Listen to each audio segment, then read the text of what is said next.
2, 1. Hello, ladies and gentlemen. Great to have you back again. Good morning, good afternoon, good evening. My name is Monroe Mann, joined today with Kooky V, the Kooky Canadian. Way up very north. cold here. Very, very cool. Oh, we do. Looks like we already got one person waiting, or is that actually? No, I think that's probably. Is that me? Yeah, I think it's actually. Oh, we do. Looks like we already got one person waiting. There we go. No, yeah, I think that. No, it was Carly. The mighty Carly. Oh, there is Carly. We'll never fear when Carly is here. If any of you is watching this on replay, reminder that my name is Monroe Mann. I have a lot of different things that I talk about on these live streams. I have a PhD in psych. I'm a 2-time TEDx speaker. I'm a skydiver, Bronze Star nominated Iraq war vet, musician, comedian, and I bring on kooky, cold Canadians such as V to come and be a guest. Yeah, I think it's V. I don't really know. It's hard to tell. You have to stay bundled up because it's so cold. Because V is in his Canadian cold coat, his Canadian cold coat. So V. So by the way, for those of you who don't know, this is V. He is a fellow YouTuber, and he's been a fan of my channel for about maybe 4 months. And about 3 months probably. 3 months. Yeah, 3 months. And Carly says, sorry about the noise. They're putting in an addition onto my igloo. We're doing some renovations on my igloo. So, I actually I built an igloo once. And no, I didn't build it. We were on a dog sledding trip in Minnesota for a week with other military veterans as a therapy type of thing after we got back from Iraq. And we stopped at one of the sites on the lake, and there was a igloo already built. And it was pretty crazy. I actually went inside it. On second thought, it was probably ill-advised decision because that thing could have fallen at any time. What are you eating? Well, Monroe, this is ice. We don't have much to eat here in the winter. Ice and maple syrup, man. Ice and maple syrup. Ice and maple syrup. Well, as Justin Trudeau dances at a concert, you are stuck eating ice. Is that Justin Trudeau say, let them eat ice? I know. So Carly says, Monroe, you're going to Hold on, Monroe. Yeah. Oh my God, it's Justin. He's throwing something out of the plane. It's Justin. He's throwing something out of the plane. Oh, Justin Trudeau. It's just pennies. Which I probably understand. That's what he does. Carly, you're never going to be a player in a good way. I got to use that early. I didn't think I'd have to use that towards the end. So, we have V on here. We're talking today about marketing. We're talking about Canada. We'll be talking about marketing. We're talking about YouTube and any other random topics that come up. And so the first thing is I want to know when do you think you're going to be actually officially going live on your channel? Supposedly that's before the end of the month, but it'll be within the next week, I'm pretty sure. I'm pretty sure. When I was in Iraq training the Iraqis there, we'd always say to them, look, you got to be here at 8 a.m. tomorrow morning, in formation with your weapons in the uniform, blah, blah. And they would say, yes, we will be there. And then they would say, Inshallah. And Inshallah means God willing in Arabic. That's basically what you just gave me was a Canadian version of Inshallah, which was what? Yeah. Which was, I'm going to be going live next week. I'm pretty sure. That's kind of how I operate. kind of just last minute and on the fly kind of a thing.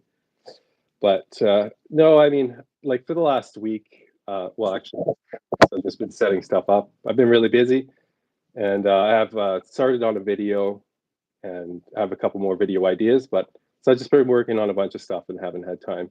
But I'm still doing the Zen lives because that's easy. That's like passive, right? How many watch hours did you get last night? I'll look. It wasn't that many compared to the last couple, but Did you get at least like 15? Would you say, or is it less than that? mm, It always fluctuates, even at my end. But I if you guys haven't yet seen his channel, Cleartrek, I think is it, yeah, Cleartrek. He has a nice little relaxing Zen waterfall a Buddha thing going on there. How you doing, Jamie? Good to see you. And Jamie says that's there, God willing, and the creek don't rise. So Jamie, I don't know what you mean by the creek don't rise. Tell me more about what the creek don't rise means. Today the weather was a little bit warmer today, but still cool enough that I was able to wear a long sleeve shirt, and the windows ajar, and there's no air conditioning, which is I'm really, not as happy as V probably is right now, or as you are, Jamie, in your cold frigidity. Carly, I forget where you live. Does Carly live in Georgia? I forget. Does anyone know where Carly lives? Besides, I mean, we know that she's in Norway. who But really knows on the internet? yeah, well, let's see. What's her party line? Where is she pretending that she is? That's the big question. So the watch time for the video last night was 33 hours 19 minutes, and then it's Wow, got and then it's got 4 hours since I published it. that's very So it's pretty impressive. good. That's very 294 for the views and 8 peak concurrents. really Yeah, well done for something that's going on overnight. yeah, it's totally passive, right? I want to eventually incorporate like it into a live thing for at least part of it for a couple hours or something, but and then yeah, just leave it run overnight, right? It's very And it cool. Yeah. but it's actually live. Like you see a lot of live streams that are pre-recorded, and I don't want to do that. I just want to be live. I still haven't figured out how they do that. How, how are they putting up an old video, but it says live? Just software or video mixers But do you where know you can specifically, play. or you're just speculating? Well, I know how I would do it, so it's probably the same way. So how would you do it? Well, I'm pretty sure you can do it on it's OBS Studio. It's Oh, video yeah. I know switching and OBS. So edit. on Yeah, OBS, you can upload a video and have that play live. maybe I haven't actually used it yet because I haven't gone live. Oh. But I know with my new video mixer that I have, I can run my computer to it and load up a bunch of different videos and like mix them together or just like play it live, but it's pre-recorded. So what do you mean by a video mixer? What I know what an audio mixer is, where you're like, like how does a video mixer? Does it have its own hard drive? Yeah, it's its own like unit. It's just like an audio mixer, like you have like at a studio, right? Those Mhm. boards. Yeah. It's the same thing. This one actually has audio in it too, but it's made for video mixing. So you connected that via USB to your computer? There's this one has HDMI ports, Okay. and it's got a bunch of different ports. But yeah, I mean, can connect to your computer through a HDMI port So what do you have it or connect? USB and stuff. So it's just a one-way thing from the video mixer to the computer. It's a there's nothing. It's not connected anywhere else, or is it connected to cameras? I can connect multiple cameras. Like this one, I can connect up to 4 or 5 cameras, and then I have a program out which I can watch on a TV or another computer to watch like the main program out. And it's very like super technical. I'm not used to this kind of this technology. I've done a little bit of Oh, so sound you mixing still before, but haven't learned completely how to use the thing. No, You I did. just got it the other day, so I've Oh, been okay. playing So around with it. we'll discuss again in 2 months once you once you know what you're doing with it. All right. Well, For that sure. sounds very cool. I mean, I think just a Yeah. few comments here. That's country speak for hopefully. God willing, and the creek don't rise. God willing, and the creek don't rise. That's well. Jamie knows country speak. We got to trust her. Oh, Carly is in Making Virginia. myself sound old. Carly's in. Yeah, What's up, whatever. Clay? How are you? Jamie says I failed you, V. Was watching documentaries all night and didn't get on your stream. Jamie, what you need to do. V is doing completely fine on his live stream without any support from people he knows whatsoever, because he has a beautiful setup and this and that. Who needs help? Breakdiving. That all it does, it's a silent stream on a backdrop of a painting on the wall. That's the one that needs the watch time. So my breakdiving's watch time hasn't gone up in 2 days. Really? It's been stuck at 576 hours for 2 days, Well, which kind of blows my mind. It's like literally, why is I mean, I know why yours is more interesting, but it blows my mind that it's like breakdiving's all of the videos we have and this and that, and we still didn't go up in 2 days, and yet yours is going up 4 hours since last well, night. yours from yesterday, was it yesterday? Yeah, I'm pretty sure you were on breakdiving yesterday, right? No, the one that I did. Or was it the day before? No, it was 2 nights ago. 2 nights. Two Well, days that ago. I didn't do any. I didn't probably do hasn't anything counted yet. yesterday. I didn't do a breakdiving or this channel. Um, what's up? Kay says USA, Russia. Those are two countries. If you want, you can name some more. Um, Carly says, V, you're making yourself old. Jamie says, have been lives on the breakdiving channel. Yeah, I've been doing them like every other day. I didn't do one yesterday, but V was there for about 7, 8 hours. Yesterday it was So during. Go ahead. yeah, your watch time just hasn't counted yet. Is why you haven't gone up. No. But I still think it's weird that it's like you would imagine that some people are watching some of the videos even like for an hour over Right, 48 hours right. over the last 5 days, that it would have gone up from 576 to 577. I mean, it's the first time where watch time has never gone up at all on any of the channels, which is, I don't know. Anyway, I feel like the last couple of days or last day has kind of been a lull. So I don't know, maybe just people aren't online as much. Carly says she didn't get any notifications either for any of the breakdiving lives.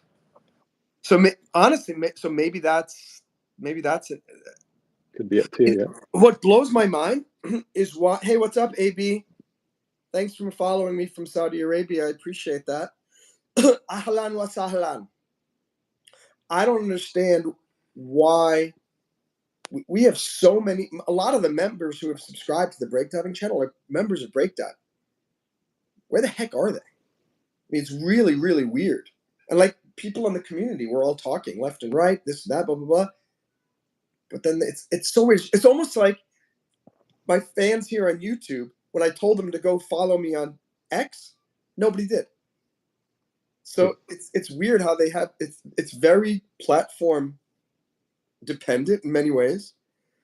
And yeah, AB, we were just talking about inshallah, which was the phrase that all of the Iraqis would say when I told them they had to do something by tomorrow morning. Inshallah, inshallah. Did they do it? 9 times out of 10, negative. Where do you live in Saudi Arabia, AB? And V, what countries have you been to? I'm curious about that. Have you been? Are you a big traveler, or have you been in your igloo for the last however many years? Been in the igloo for a while, but I've been to Australia a couple times. The last like trip I went on was Barbados. That was really nice. I was yeah, I'd love to go back there again. The States quite a few times. Where else? It's pretty Oh, much it. Oh, Dominican Republic. okay. All right. So you've been to a random collection Bunch of of tropical countries. places in Australia and US. Yeah. Hmm. And Driven what across brought you? Canada. Why did you come to the United States for a reason? When I was young, my parents took us to like Disneyland and stuff a bunch of times, and So that's when I first went down there, was for that, and then I've been back since to Phoenix, and I took that overlanding trip. I drove down all the way down to Death Valley, Valley of Fire. Did that. Mm. So I've been to quite a few different states on the West Coast, but yeah, I mean, So, I just love it. so It's really seeing nice down that there. the beauty that I see in some of your videos and on your channel, and it's that the natural beauty of that West Coast Vancouver area of Canada. You've been to some of these pretty places in the U.S.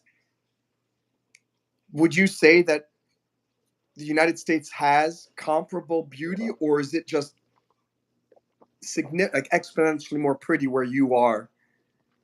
No, Or I don't, not necessarily. No, I mean, the Rocky Mountains, this the Okanagan area, like Kelowna, is where I'm from, and it's kind of like they're mountains, but they're not like Rocky Mountains. But if you Mhm. go to like Jasper and Kicking Horse would be a place in BC in the Rocky Mountains, but that's something I don't know. Maybe there's something similar down in the States, but that's kind of like a wow. That's a really nice place. But there's really beautiful places down in the States too.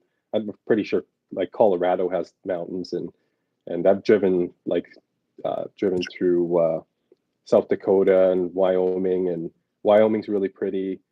I love the desert climate, so when I was down in Death Valley, that was my favorite place. Like the desert, and you don't see sand dunes like that in Canada. There are sand dunes, but not like that. Do you call the Rocky Mountains even in Canada? Yeah, yeah. And there's no Indian name or tribal name for those mountains? Like a Native American one. Oh, I'm sure there is, but we always just call them The like the Rockies. Rockies. The The Rockies. Rockies, yeah. And which which which part of the Rockies has the highest peak? Is it in the United States or is it in Canada, or do you not know? I don't know. Mm. That's It could be in the fascinating. States. It could be in the States. I don't know. Yeah, it's weird. You just think of the Rocky Mountains, and I always just think of the United States, and it's nice to be reminded. You know, those Rocky Mountains really are huge. They go. I wonder, Right. are the mountains in Alaska part of the Rocky Mountain chain? Go up there. Yeah, I'd have to look on a map, but I would think it would be possible. Like it runs all the way up the border of Alberta and BC, and I'm sure it probably extends all the way up into Alaska, the Yukon and Alaska. I'm not sure. Alaska? I've never been to Alaska. No. How far is it from Vancouver? It's still pretty far, isn't A it? long way. Yeah, like probably a day driving, like straight. I don't know, 30 hours driving. Yeah, I do not meet many people who have been to Alaska, but of those who have, they tell me it is just spectacularly beautiful. I'm sure you've met many up in Vancouver who've been up there. Uh, Not really. No, I haven't met really anybody that's been up there. I've seen a lot of people, like videos on Well, YouTube, people going up I'm there and sorry. stuff. But I didn't mean to embarrass you. I know you don't lose your igloo yeah, very often, but I thought on the off chance that there was somebody around there. Let me start. AB, you live in Riyadh, Saudi. I've not been to Saudi Arabia. The only places I've been in the Middle East are Iraq, Kuwait, and Turkey, which is kind of Europe, because especially since I visited Istanbul, which is more European than it really is Middle East. But it's certainly a Middle Eastern country in the fact that they speak that they're a Muslim country and uh, have that Arab feel. But I do want to go to Saudi one of these days. Absolutely, George Foreman, great to see you again. I think you've been here a number of times. If you have a question, you can ask it. But 9 times out of 10, when someone says I have a question, it's setting me up for some bad question. something awkward. Yeah. I've also noticed in life, like you know that expression, it's better to ask for forgiveness than permission. I don't know if you ever heard that. Yeah, But when you ask for permission, you're setting it up for somebody to say, "No, no, I can't. We don't have time for a question." And it's better just to say, "Boom, throw it out there and put them on the spot." George Foreman says, "I'm from Iraq and I love America. If I join the U.S. Navy, will they accept me?" Hi, George. Well, it really depends if you are a permanent resident or not. I think at the bare minimum, you don't have to. I don't. Can you be a? I think I'm wondering if. No, I think you need to. I'm pretty sure you need to be a citizen in order to be in the U.S. Army. I was just thinking back when I was in basic training, there were a lot of people from Puerto Rico, but at the time, I didn't even realize that Puerto Rico was essentially part of the United Part of the States, states, yeah. and it is part of the United States. Just like somebody from Guam, you don't think of them as Americans, but they are. Uh, so I would say, George, you could come to America. You'd have to you have to come here legally. You'd have to then become a permanent resident. You'd have to stay here for however many years it takes for you to become eligible to take the citizenship exam and all that. And then once you're a citizen, I believe you can then join the Navy. Now, I say that with a caveat because if you're from Iraq, they're going to absolutely do a background check on you to make sure that you are not a sleeper cell. But if you made it so far as to become an American, I think you can become a soldier. The issue is, can you become like an intelligence officer or work in a very sensitive position where you're giving a top secret clearance? Um, that's right, Carl. I see, and you've taught me a lesson. Give people the benefit of the doubt. However, maybe George Foreman was going to set me up, but then heard me say that and said, "Oh, let me come up with a legitimate question." A good question. Right? You never know. But it was a very good question, George. Carly, go have dinner. See you later. So Carly used zero punctuation. She used a lowercase I, no commas. She used Must have been in gotta. a hurry. And wow. Wow. George says, I love America more than my country. I'm ready to do anything for America and for its citizens. Well, thanks, George. That's a very noble statement. As you may know, I don't know if you came on the live stream earlier, but I was in Iraq with the U.S. Army, and the Iraqis that I met, who I worked with, loved America greatly, and they were so appreciative that we were there. And I know there are a lot of people. It was very sad, actually, George, because we had to leave behind many people who helped us, who so desperately wanted to come to the United States, but we weren't able to just pack them all up on the airplane and bring them all with us. So, I mean, even the folks who were struggling, I mean, to serve alongside us against the anti anti freedom forces, let's say, call them that, had difficulty. I do know some of the Iraqi soldiers with whom I served are now living in America, and they did become American citizens, and they got protected in terms of as a refugee uh, because they and or what's the other word?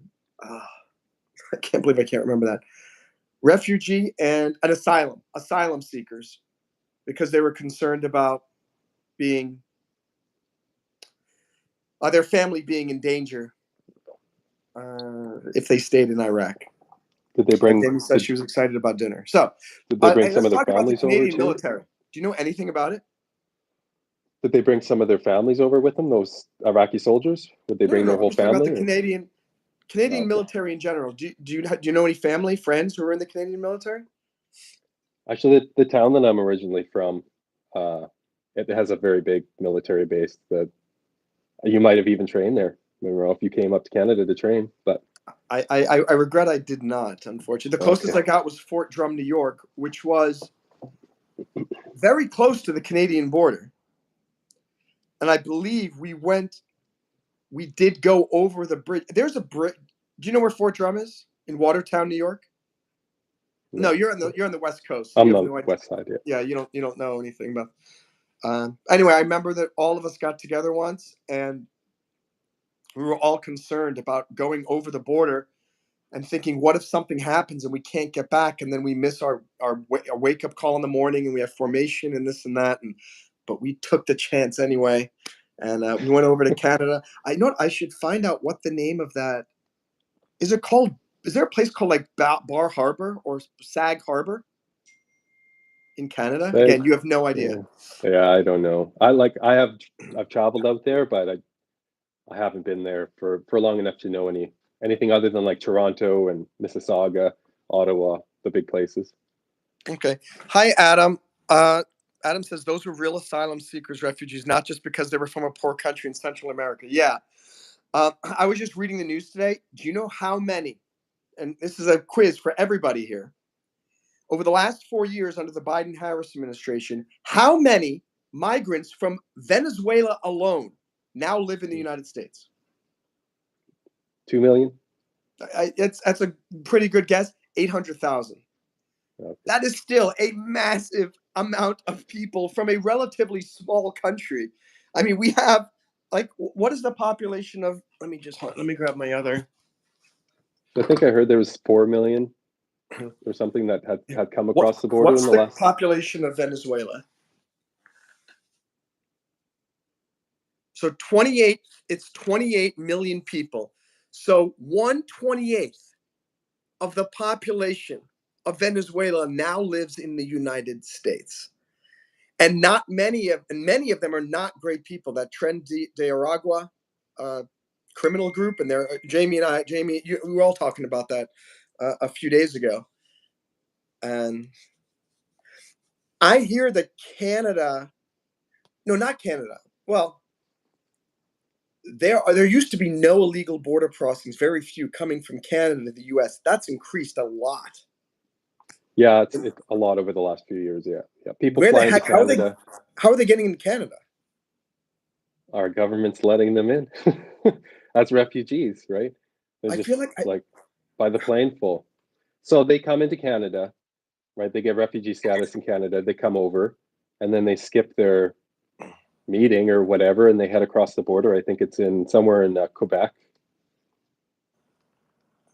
They yeah, cross into the States. Yeah. that's the thing. I don't know why any government does something so inane, which is what we do too. It's called catch and release. Come over the border. We'll say, hey, we're going to tag you. You're a naughty boy. You're a naughty girl. But go wander in the wilderness of the United States for 3 months. But make sure you come back and go to your federal court case 700 miles away in 3 months. And apparently you're telling me that they do that in Canada too. And same result. They just decide. In the United States' case, they decide to stay. In Canada, they say, I'm not going to that case. I'm just going to go across the border. Yeah, some stay in Canada. I mean, the majority, I'm sure, stay here, and then some would cross the border illegally into the U.S. But a lot of them, I'm sure, stay here because they get it pretty good. You know, they get a lot of government handouts when they come here. So, Yeah, it's just what but blows my mind is the that joke has been for the past little while that there's all these refugees are leaving because it's got so bad here. Not even the refugees want to be in Canada anymore. that is funny. That is Yeah. funny. Let's catch up with some comments. Adam L says, "What years were you in Fort Drum? I know someone who was there for like 20 years ago." I was gonna say I haven't been there that long ago, but oh my gosh, it's been 20. It was 20 years ago. It's hard to believe, but I was in Fort Drum throughout most of 2004. I got mobilized for active duty for training to go to Iraq in March 2004. So from March, and then like I think in June is when we all got in our convoys from Fort Drum. No, from where was it? 42nd Infantry Division headquarters, which was in Troy, New York, and then we did a convoy all the way to what do we call it, Fort Drum, and we were there for 9 months. It was far longer than we actually should have been there. I don't know what we were there. We went to Fort Drum to prepare for fighting in the desert. Fort Drum is the 10th Mountain Division headquarters, and it's freezing there. And so for most of the time we were there, it was really, really cold and snow everywhere, which was crazy. But then on January, I remember we spent New Year's at Fort Drum, New Year's Eve, and then New Year's Day, you get on an airplane to go to Kuwait. And gosh, I've been talking about this all in a long time. We landed in Kuwait, and then we went to a place called Camp Buring. And for 3 weeks is when we actually did the desert training. So literally, what we did for 3 weeks in Camp Buring, I don't know what we did for 9 months or 8 months at Fort Drum. That we didn't do at Camp Buring in Kuwait, in actual relevant conditions, in the Humvees that we were there, this and that. Oh, and I remember, none of the Humvees were up armored. So, and this was a big controversy back in there when Rumsfeld said you don't go to war with the army you want, you go to the war with the army you have. So we're planning for this 550-mile convoy from Kuwait, going over the border all the way up through Baghdad and up to Tikrit. And I see them welding pieces of metal onto the sides of the doors, onto the windows, to try to make it up armored. And so, like, we're literally in these ramshackle. Yeah. You remember, Mad Max Beyond Mad Max movies, and how that's exactly what these vehicles look like, with just metal just put on there. And they're like, all right, guys, let's go. We're heading up. It was, to be honest, it was scary. It was scary going in any case, but knowing that, oh my gosh, we've got this. Not knowing if you can trust your equipment. Our engineering department is doing their best to put slabs of metal on the side, hoping that it's going to stop rounds from rifles. Will it stop a sniper round? Will it stop a what's the name of the IED? SAW? I forget the caliber. 50 cal. Would it stop a 50 caliber round? Blah blah blah. But anyway, yeah, that's the long answer to your question of where were, what years were you in Fort Drum? Now I'll give you the short answer. 2004 from March till end of December. Monroe goes on tangents. That's what I do. That's okay. I'm Would you like surprised they to go didn't off? send you to I'm going to Texas. give you an opportunity to go on a tangent now, V. Would you like to go on a tangent? Well, I'll yeah, sure. No. Go ahead. No. I'll just ask you. I'm surprised they didn't send you to Texas, because I know a lot of the Canadian forces, when they go to train for hot weather, before they go overseas, they'll go to Texas. I'm not sure what base it is, but I think the Army units before that had the proper equipment got to train in Texas. I'm just making gotcha. Yeah. And they go, oh, you guys can go to Fort Drum. You'll practice in the Humvees with the cloth doors. Oh, thank you. Jamie says, I think 799,999 of those Venezuelans live in my town now in Ohio. Well, wait a second. Who is the one that doesn't? Because he went to. Isn't that interesting? We said 800,000 have come over from Venezuela in the last 4 years. She says all of those but one live in her hometown. Where does that other one live? Well, maybe that's in New York. Maybe it's that guy, that scumbag who killed Laken Riley, because he's in prison right now. Unbelievable, terrible story about that. Yeah, there's a big. Well, there's a couple terrorists. I'm sure he's not the only one, but it was in the news a little while ago that came over, claimed refugee status. They didn't vet him properly enough, and then he was planning to do some terrorist attacks out east, and they caught him, and it was a big kind of a scandal thing for the Canadian government, because they're not doing a proper job vetting these people. And yeah, it's terrible what mismanagement and incompetence will do, right? 100%. Give me 1 second. My mom is just knocking on the door. Let me just see what she needs. Hey, I'm doing a YouTube live stream with a guest, so can I catch up with you in a little bit? Okay. All right. See you, Dancer. I'll show you the dog. Hi, Monroe's mom. There's Dancer. Hello. So, all right. Okay, we're back. Oh, Jamie was talking about the guy in prison. Yeah. It's what blows my mind, and maybe you have the same issue with the politicians in Canada. Why are there politicians in the United States? What's that? I have a lot of issues with them. Yeah, I don't understand why the migrants, first of all of them have broken the law, so none of them should stay and go to the front of the line ahead of anybody else.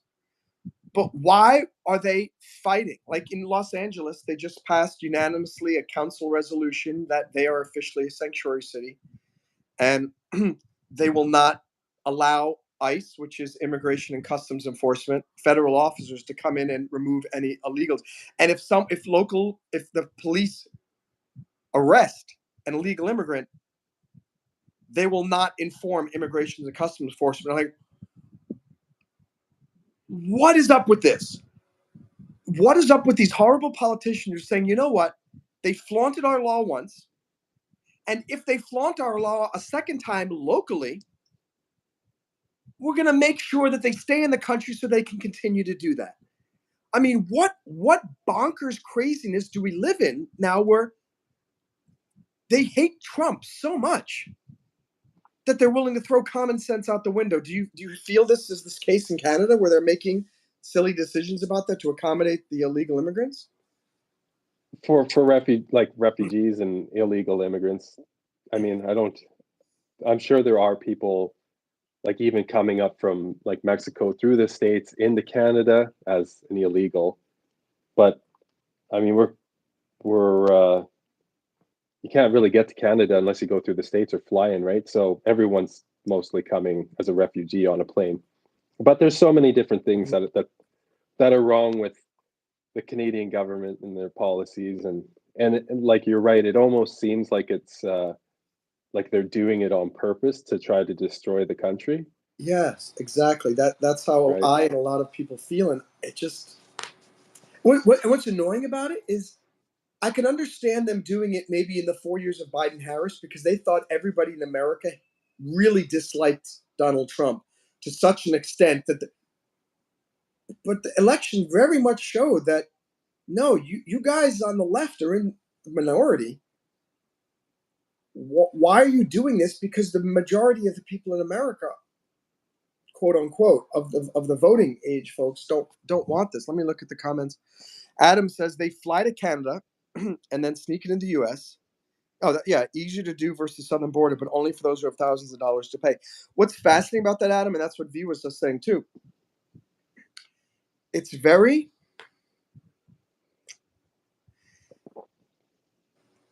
weird that the United States, the wealthiest country in the world, quote unquote, has a border with what is the like. Let me phrase it so no one gets offended.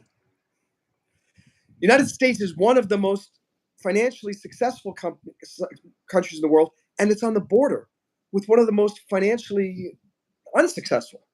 I'm not criticizing Mexico and saying that it's a disaster, but like Mexico and Canada are closer, would you say, than United States and Mexico?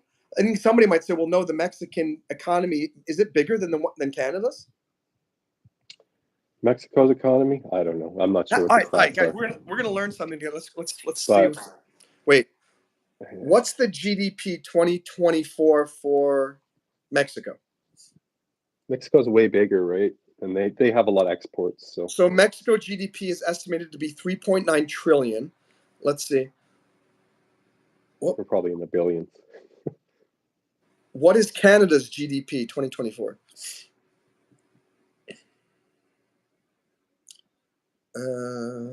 This one's not coming up. Canada's is harder to find. Government's lying about statistics. Let's see. Trying to make themselves look better. All we get is real GDP expenditures is up 1.2%, but it's not telling us what. Come on, I'm doing a live stream here. Can't you? They should make things easier for live streamers to get data. You have your computer there? Yeah. Canada, and it's hard to type with one finger. Canada. In 2023, it was 2.14 trillion. Okay, USD. so Canada's. All right, so two things. Canada's economy is bigger than Mexico's, but not by much. That's I thought you said fascinating. Mexico's was 3.1. No, I said 1.9 trillion, didn't I say? Oh, okay. Let me just check. Let me see. Check again. Let me check again. Mexico. Maybe I did. Mexico GDP is. Let me see. Mexico's GDP was 2.1 billion in 2014. and 1.2 billion in nominal exchange rates. When I'll be honest, I'm not sure exactly what that means. I don't know if that's taking into consideration that, like, it doesn't make any sense. If it's estimated at US 2.1 billion, but that's 2014. Why can't you give us 2024? This is Ladies and gentlemen, welcome to Monroe Mann and feed live 1.79 stream trillion. with very inaccurate and fumbling economic data. 1.8. So Mexico's is 1.79. 1.8 and Canada's was 2.4. Can you look up the populations? Oh, the population Mexico of Mexico is way bigger, right? Again, I don't know. I mean, maybe we don't really know, but I mean that is surprising that Mexico's is smaller than Canada, but it's not by a huge amount. Adam says, my parents are immigrants. They came from Poland, so they didn't have geographical luxury of walking over. They paid thousands of dollars and went through the process legally.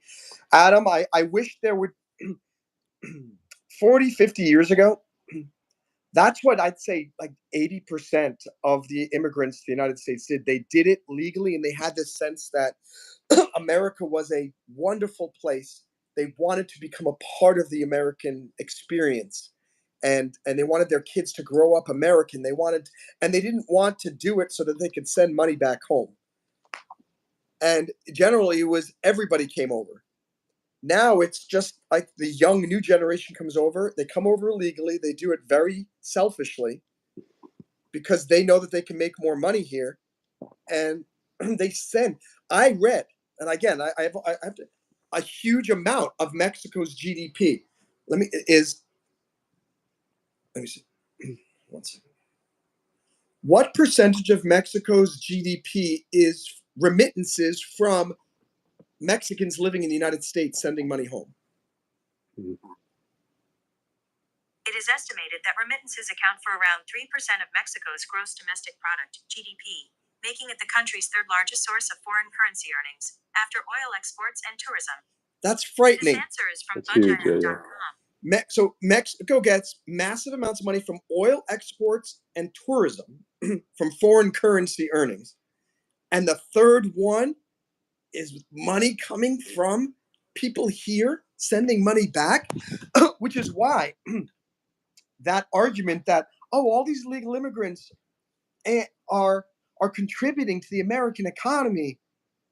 No, they're contributing to the Mexican economy. They use the economic benefits they get from living and working in the United States, oftentimes illegally and under the table at below market rates, and then not only does that money get sent overseas back to Mexico, Guatemala, Honduras, all those countries, but they've deflated the cost of currency labor. Supply. So now, why would you go as an American, go mow a lawn when they're only going to pay you $8 an hour?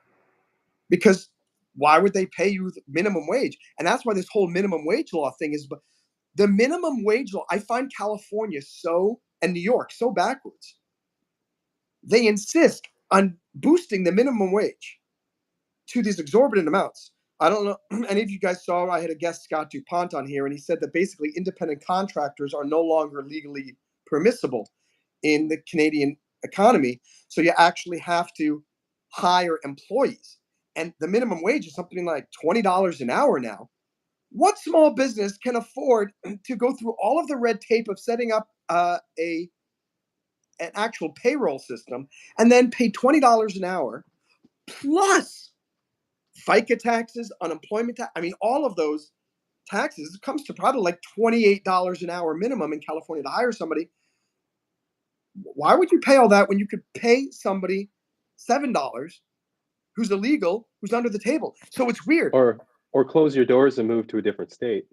Well, that's what a lot of businesses are doing, right? A lot of the businesses are doing, but I just find it so backwards that on one hand, they insist, let's follow the law and make it a law that there's a minimum, no independent contractors, and we have a minimum wage that's way above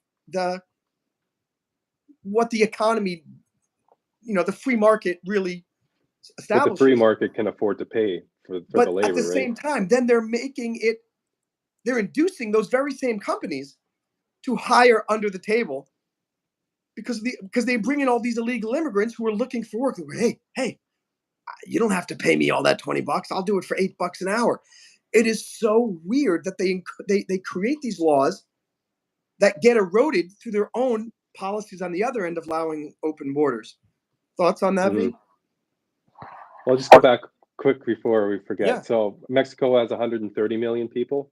Canada has 41, 42 million. So, well, so again, now that shows you how much of a larger financial powerhouse Canada is.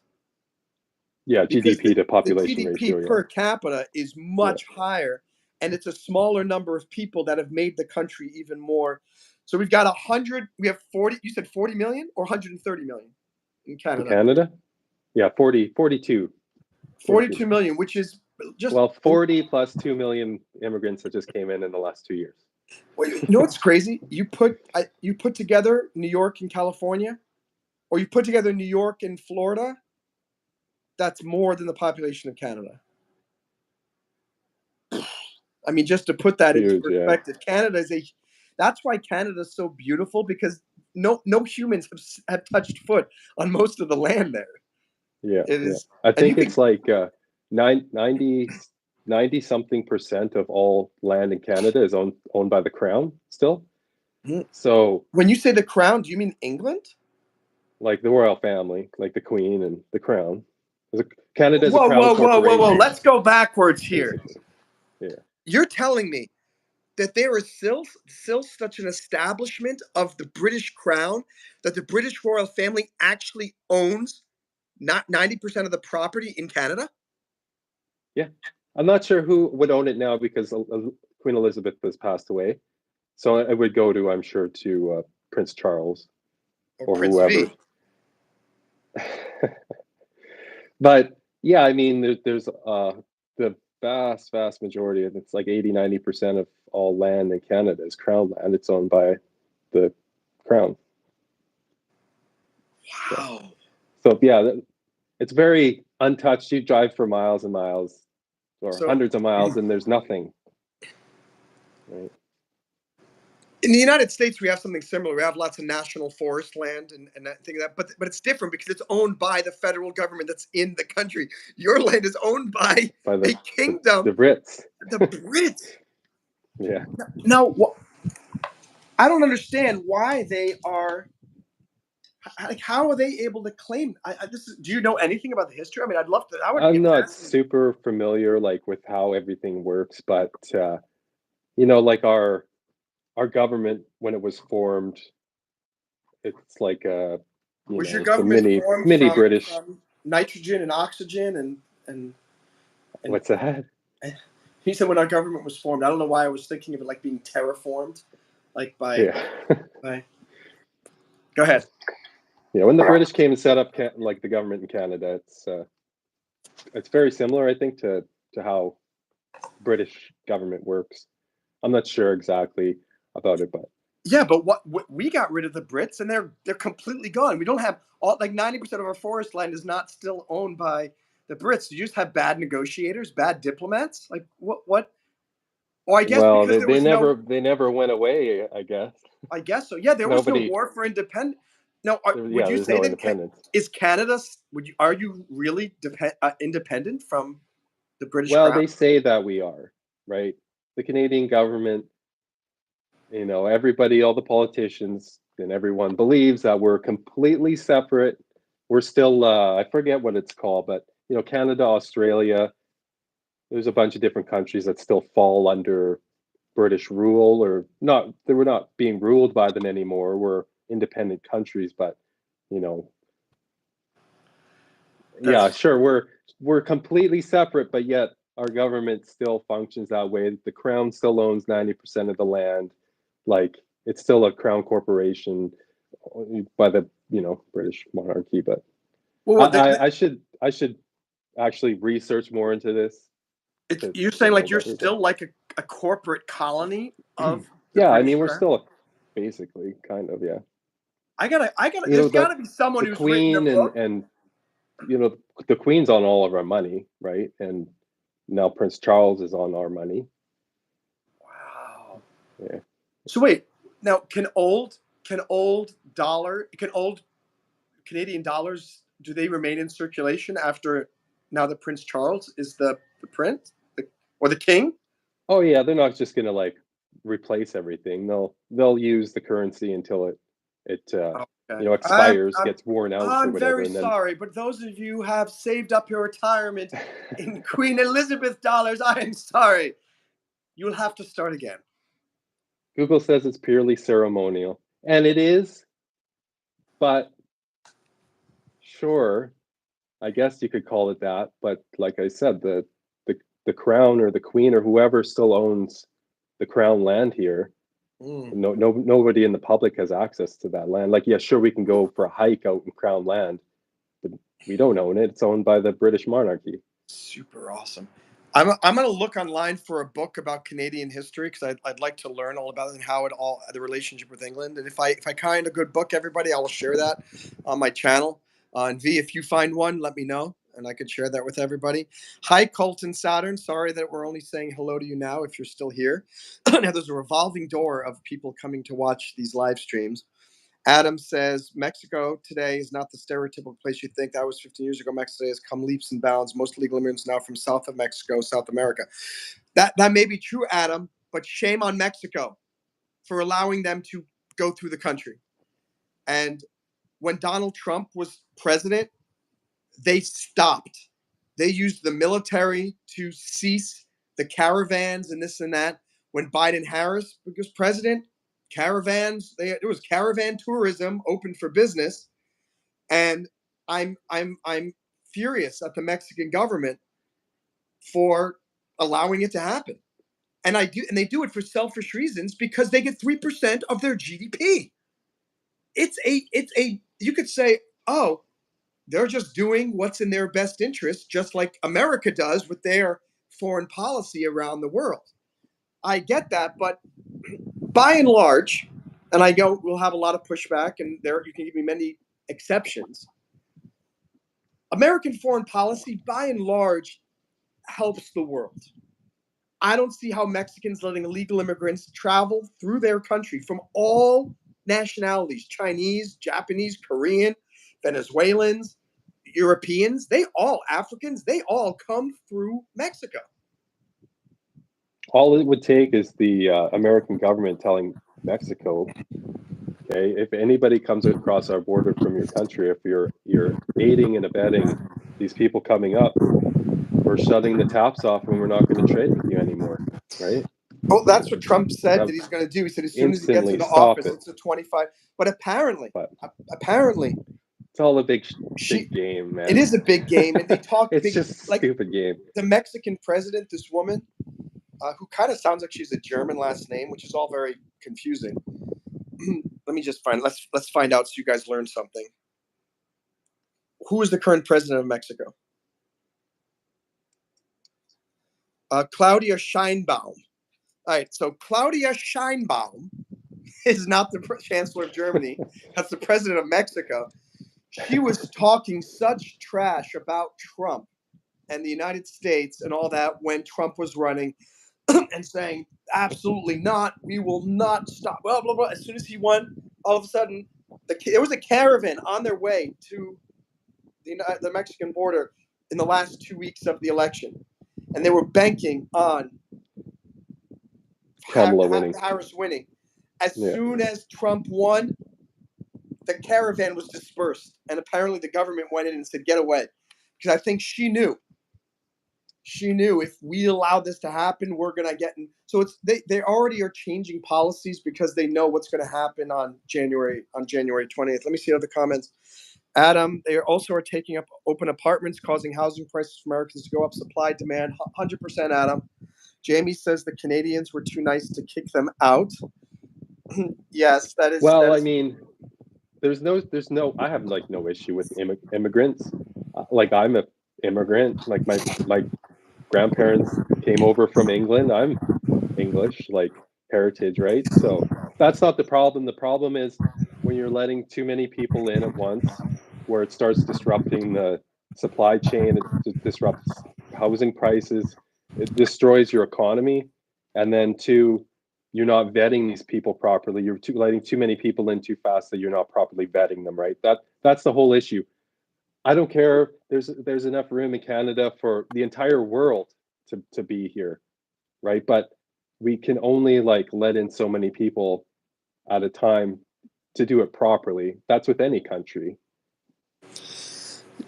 I agree. I think the word immigrant is being used improperly. I'd say a vast majority immigrants. This is why they've also changed the word to migrant, because immigrant is Right, a right. legal term. That's somebody who comes over using the legal immigration process. I find these people that come over the border, they're criminals.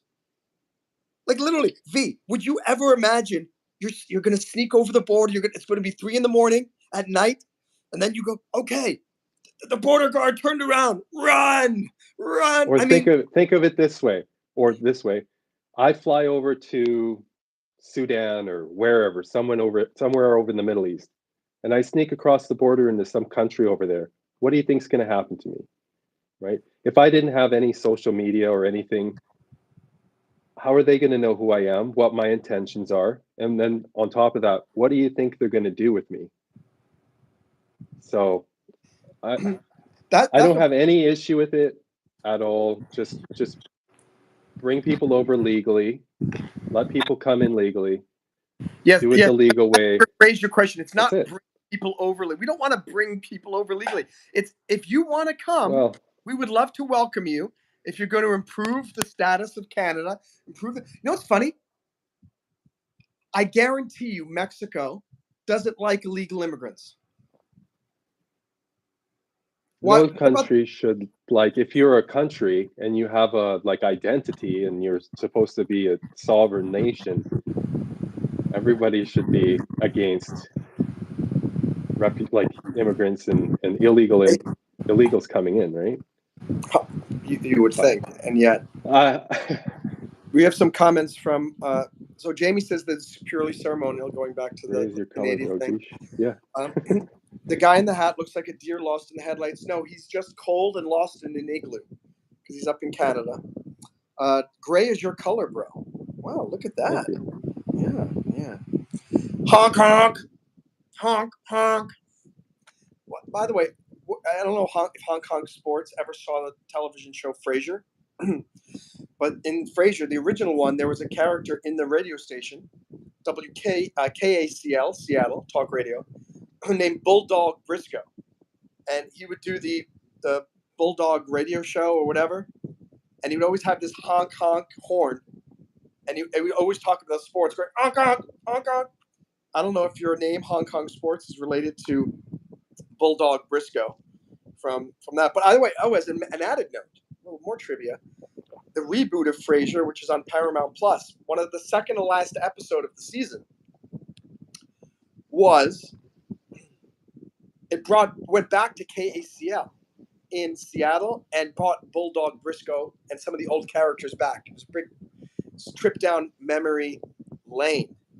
So, do you watch American TV shows up in Canada? I used to watch American TV shows, but I don't watch, honestly, I don't watch TV anymore, really. I watch YouTube because it's helpful and entertaining, but Mm-hmm. I can't even remember.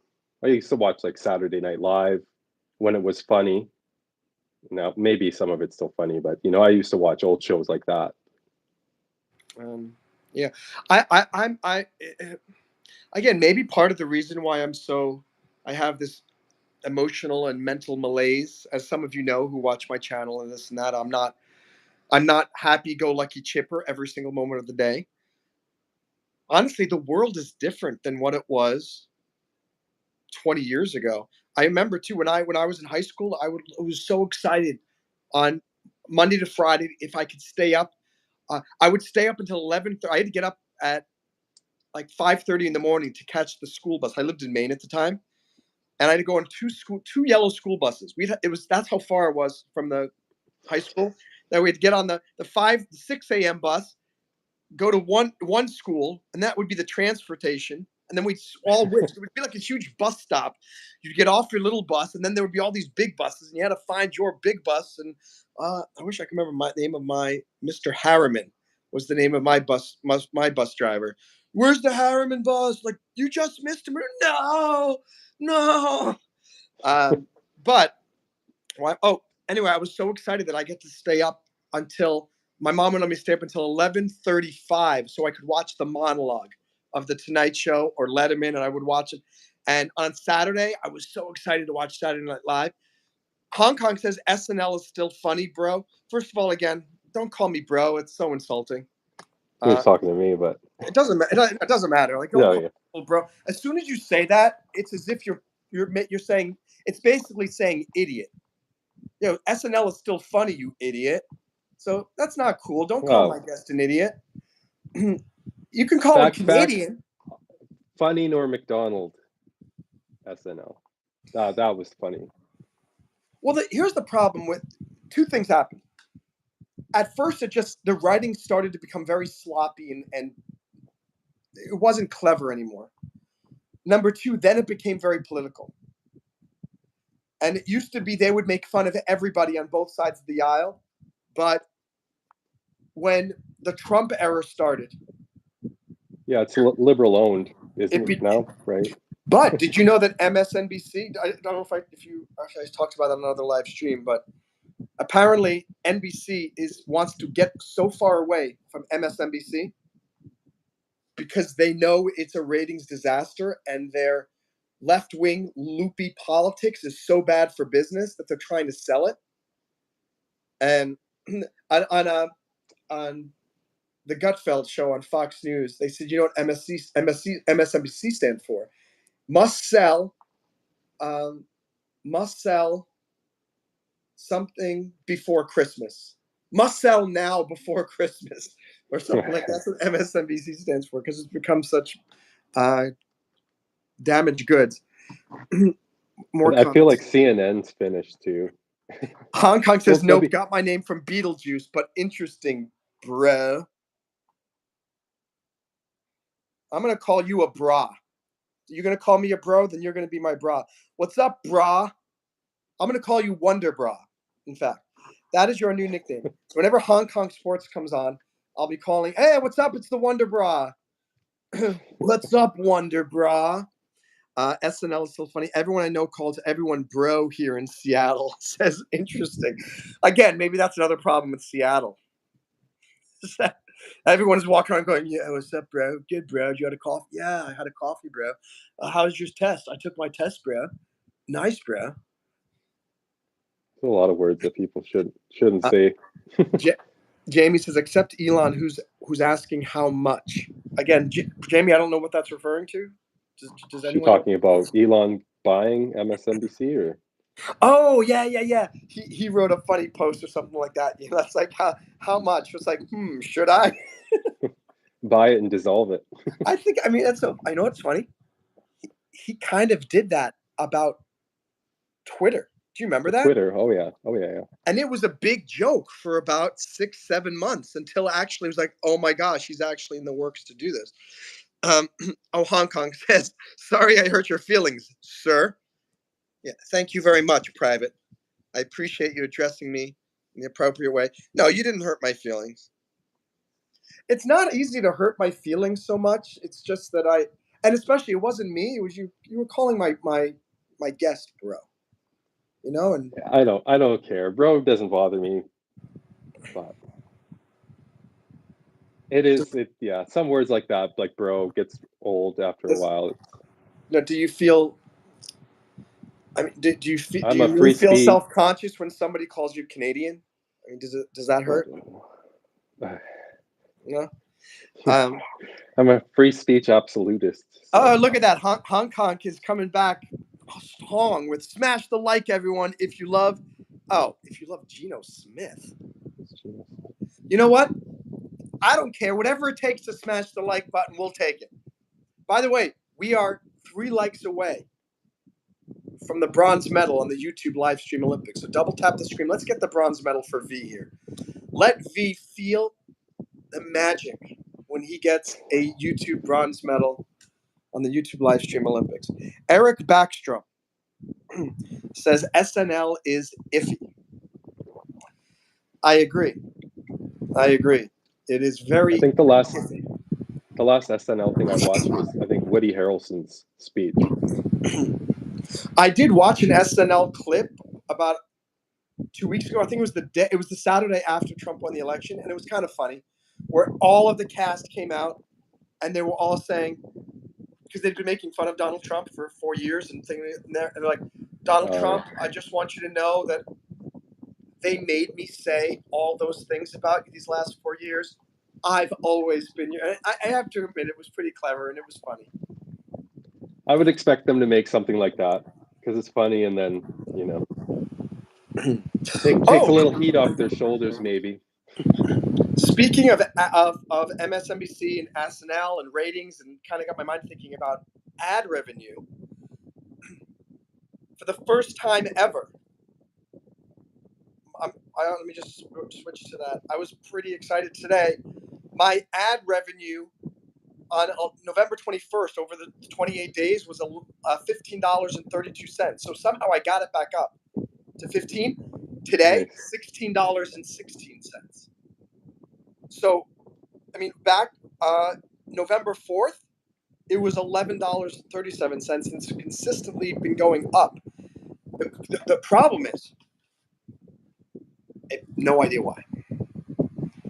It's because I've been watching all your ads, Monroe. When I turn your videos on, I watch the 30-minute ads, the 1-hour ads. I don't know. It's probably not just from me, but it could. I do watch a lot of your ads. Chloe Feynman is a hot cast member on SNL. I'm not sure what Chloe looks like. Hong Kong says $10 of that was all of my Hong Kong views. Wow. Well, thank you, Hong Kong, for your $10 contribution. You must have watched about 40 hours per day. Oh my gosh. Now, thanks, Hong Kong, Jamie just showed you how it's done. None of this $10 fake watch time of watching my views. This is it right there.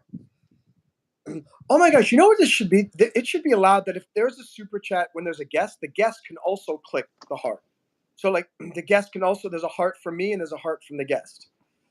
Oh, that would be a good feature because there's room for it right underneath. Yeah, there's like plenty of room for it there, and that way that the person who does it knows that that both of the people on the live stream were saw it and gave some support. Hong Kong just told Jamie to send a super sticker. Now, I'm wondering if Hong Kong is Carly. You can never know. You can never know with Carly. Carly makes here. So by the way, let me still be I am Athena. You never know. Oh, where did Athena go? Yeah, just disappeared. 45. So I forgot my password for that account. $1.99. Thank you. By the way, first of all, thank you, Jamie. That's very, very much appreciated, and thank you for your support. $1.99. By the way, we are up to $399 this month. So I think we will get there. I think we will get to this third goal before the end of the month, because today is the 24th. We've got 6 more days. I think we can get $51 more. Especially since I'm getting about 70 cents more in ad revenue.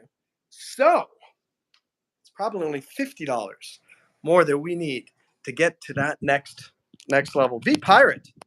All right, well, hold on, let me catch up here on Hong Kong. Oh, wait.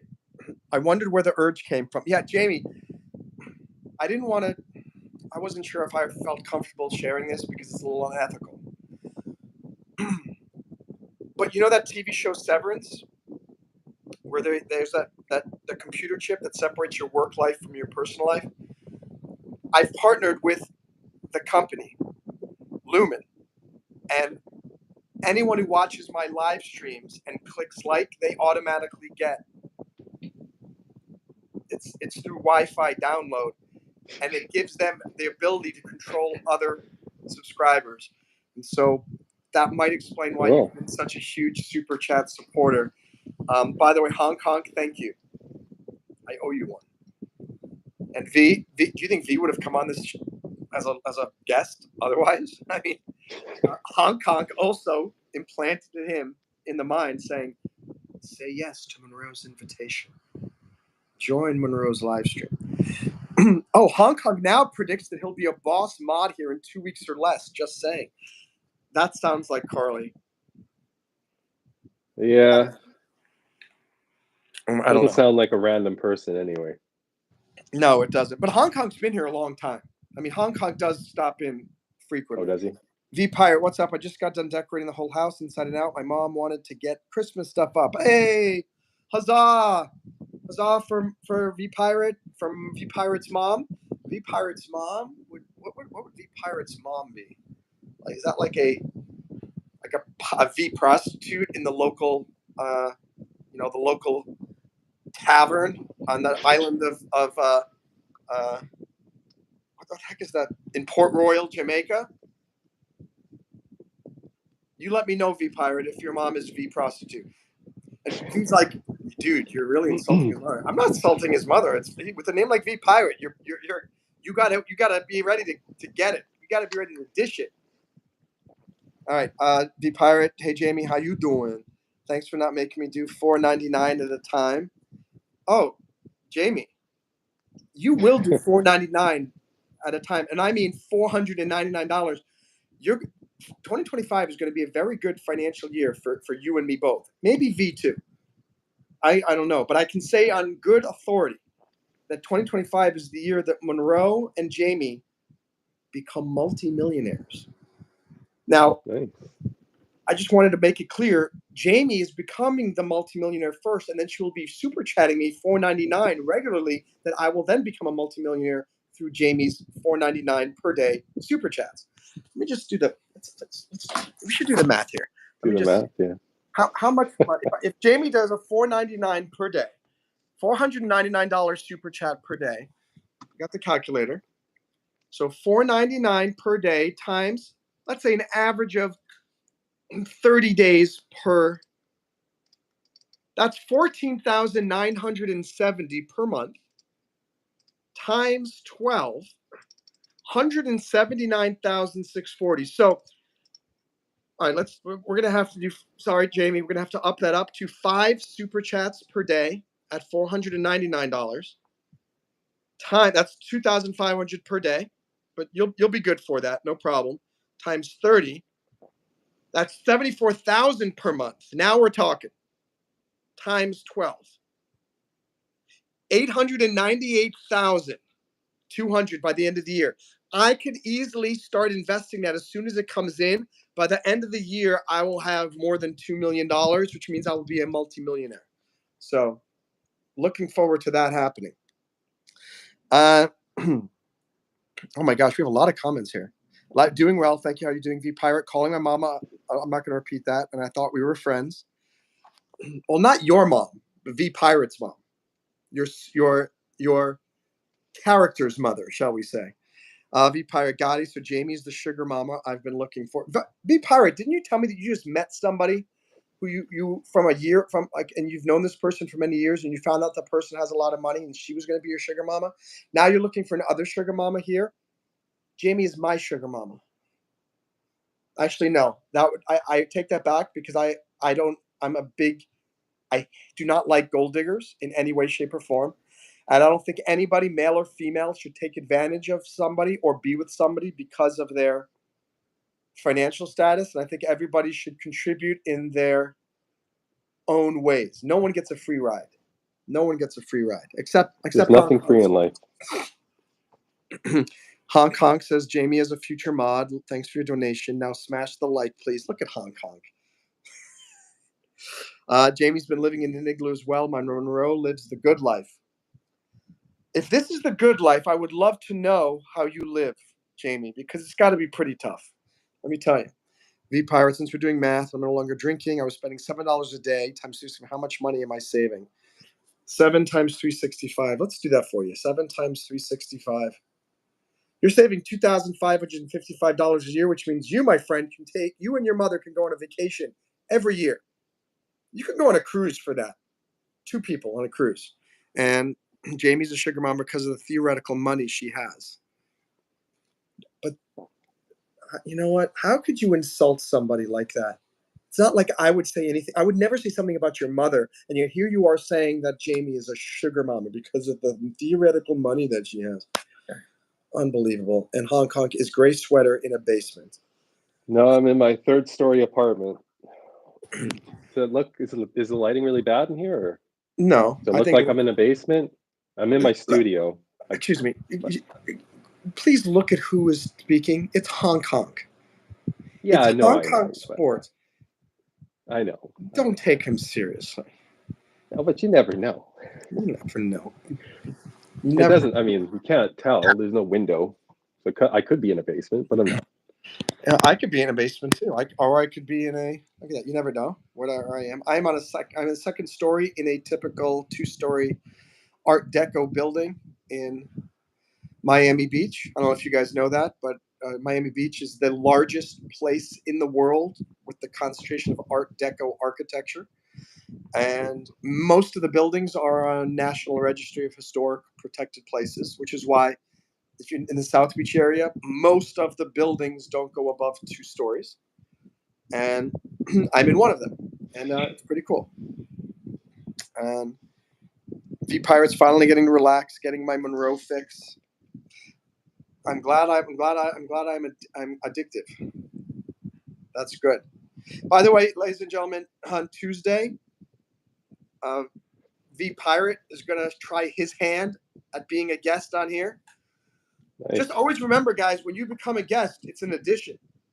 Because if you're not good, you're a one-hit wonder.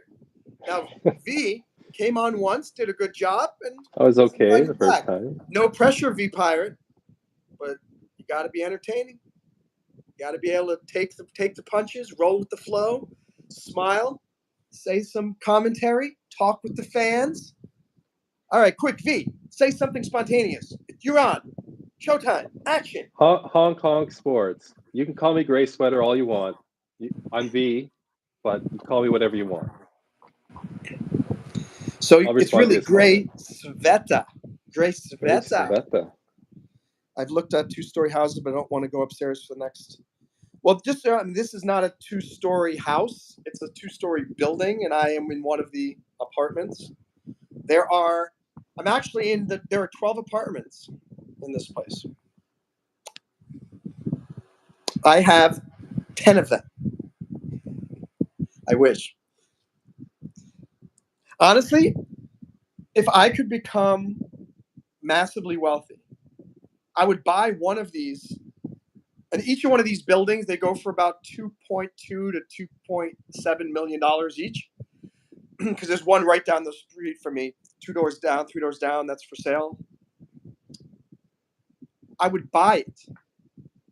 And instead of having a huge mansion, just convert it where every single room every apartment is a different style. So like this one right here would be the living room.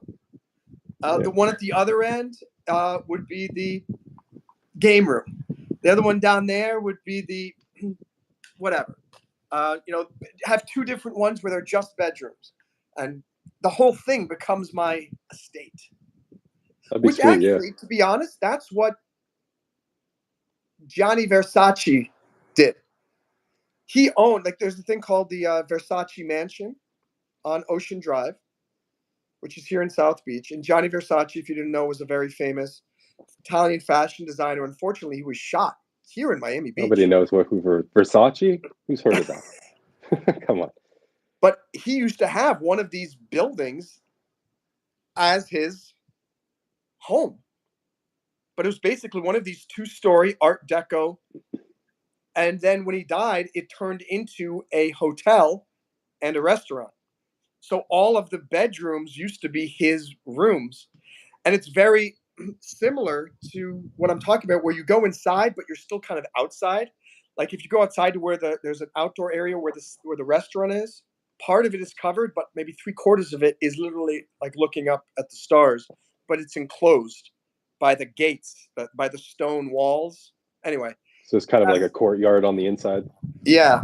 And I'm saying, so it's not unheard of. I want to do the opposite, which is buy one of these and turn it just into my own private place. Yeah, see, I've thought about that too. Like, if you live in an apartment building, a high rise, buy out the entire floor and knock out all the walls, as many as you can, right? And have a big open. Yeah, I just realized that too. If I got this one and the one next door, it's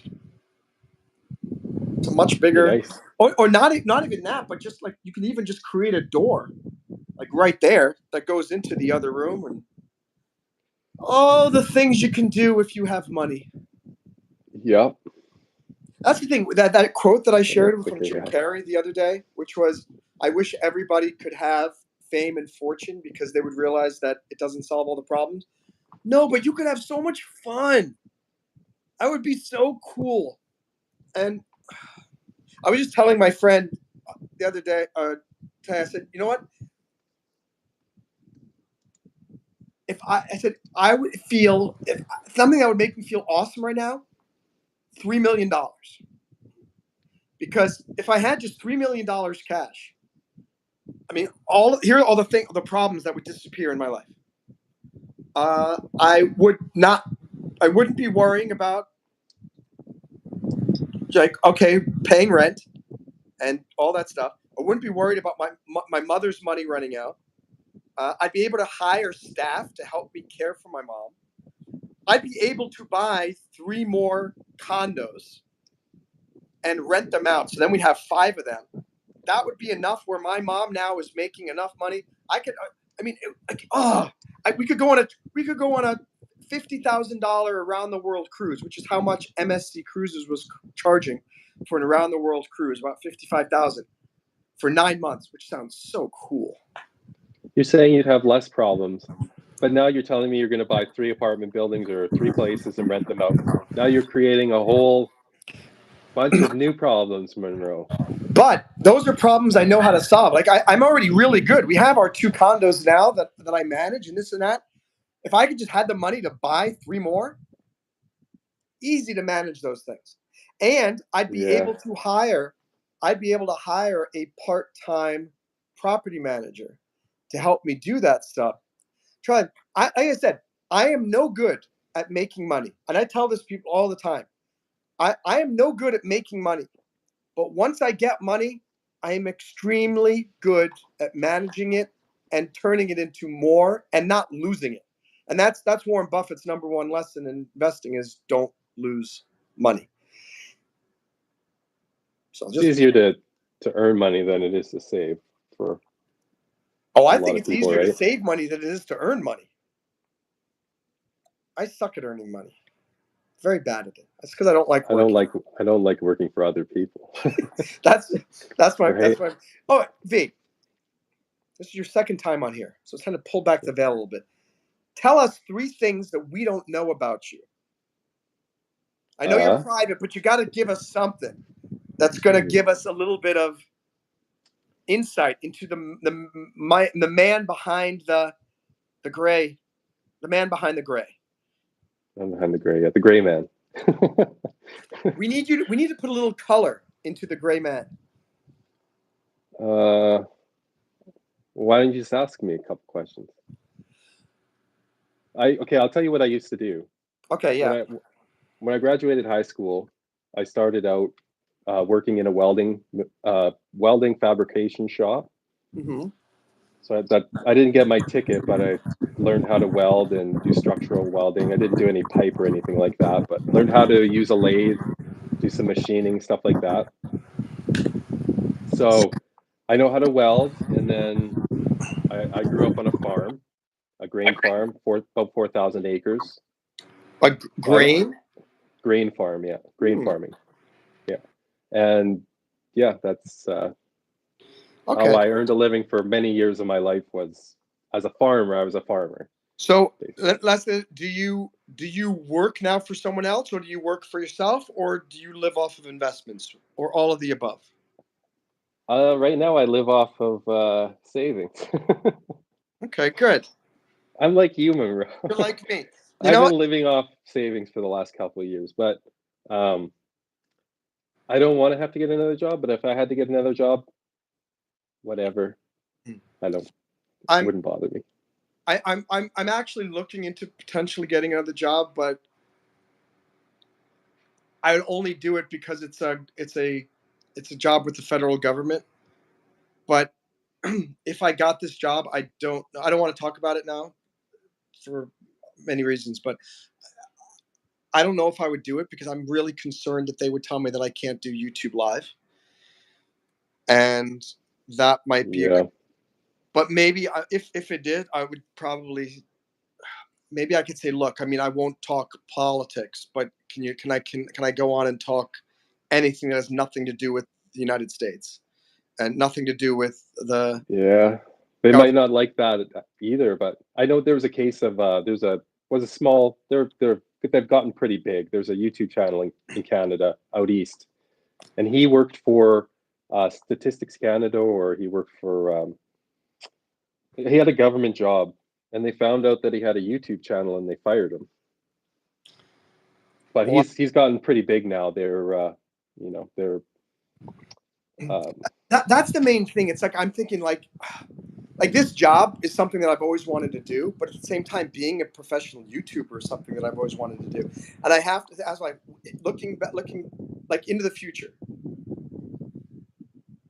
which if you become really big in the government job, or you become a really big YouTuber, and let's just say they're mutually exclusive, you can only do one.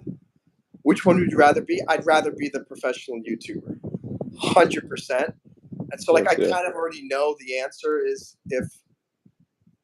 But my big fear and anxiety is, and this is the big case with dreams and decisions. Let's just say I get offered the job, but I turn it down because I want to do the YouTubing. But 6 years later, I have 7,500 subscribers, and I'm making $700 a month. I'm like, I gave up that opportunity for this. But like, if it becomes where you're making 20,000 a month, totally, this was worth it. And that's for sure. Yeah, it's better like doing what you love versus doing what you hate and earning a living. Of course, you're going to want to do what you love, but if you can't make enough money to live, then you can't do what you love. But that's why I'm very, in an ideal world.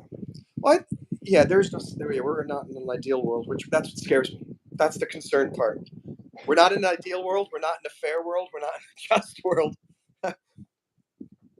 We're in a YouTube world where no matter what you do, you have no idea if your ad revenue will be going up or going down on the following day.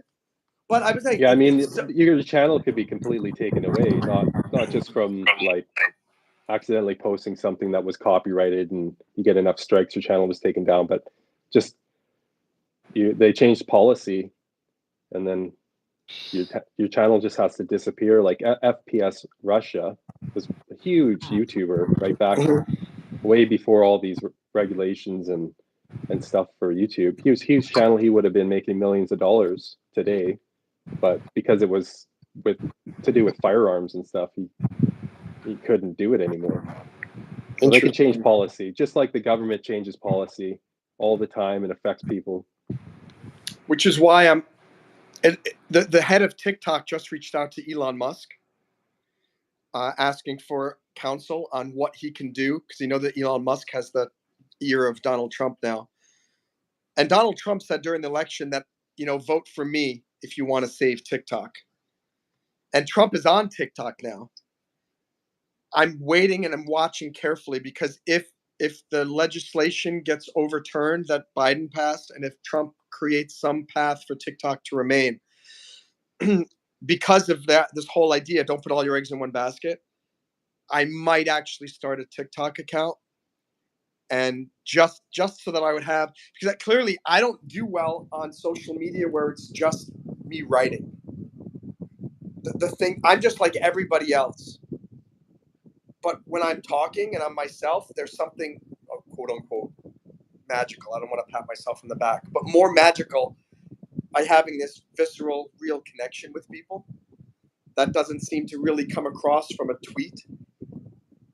No. I'm thinking that on TikTok, maybe I could build a following as well. But everyone's been asking, and I said, I don't want to dilute all my effort now into TikTok when YouTube is starting to work and I'm making some money from it, when I don't even know if all my effort into TikTok will just disappear because the thing gets deleted from the United States sometime next Yeah. year, because the deadline is sometime in January.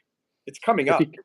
If you can use software and you can just broadcast to all the different platforms at once, right, and have very little effort, then you might as well do it.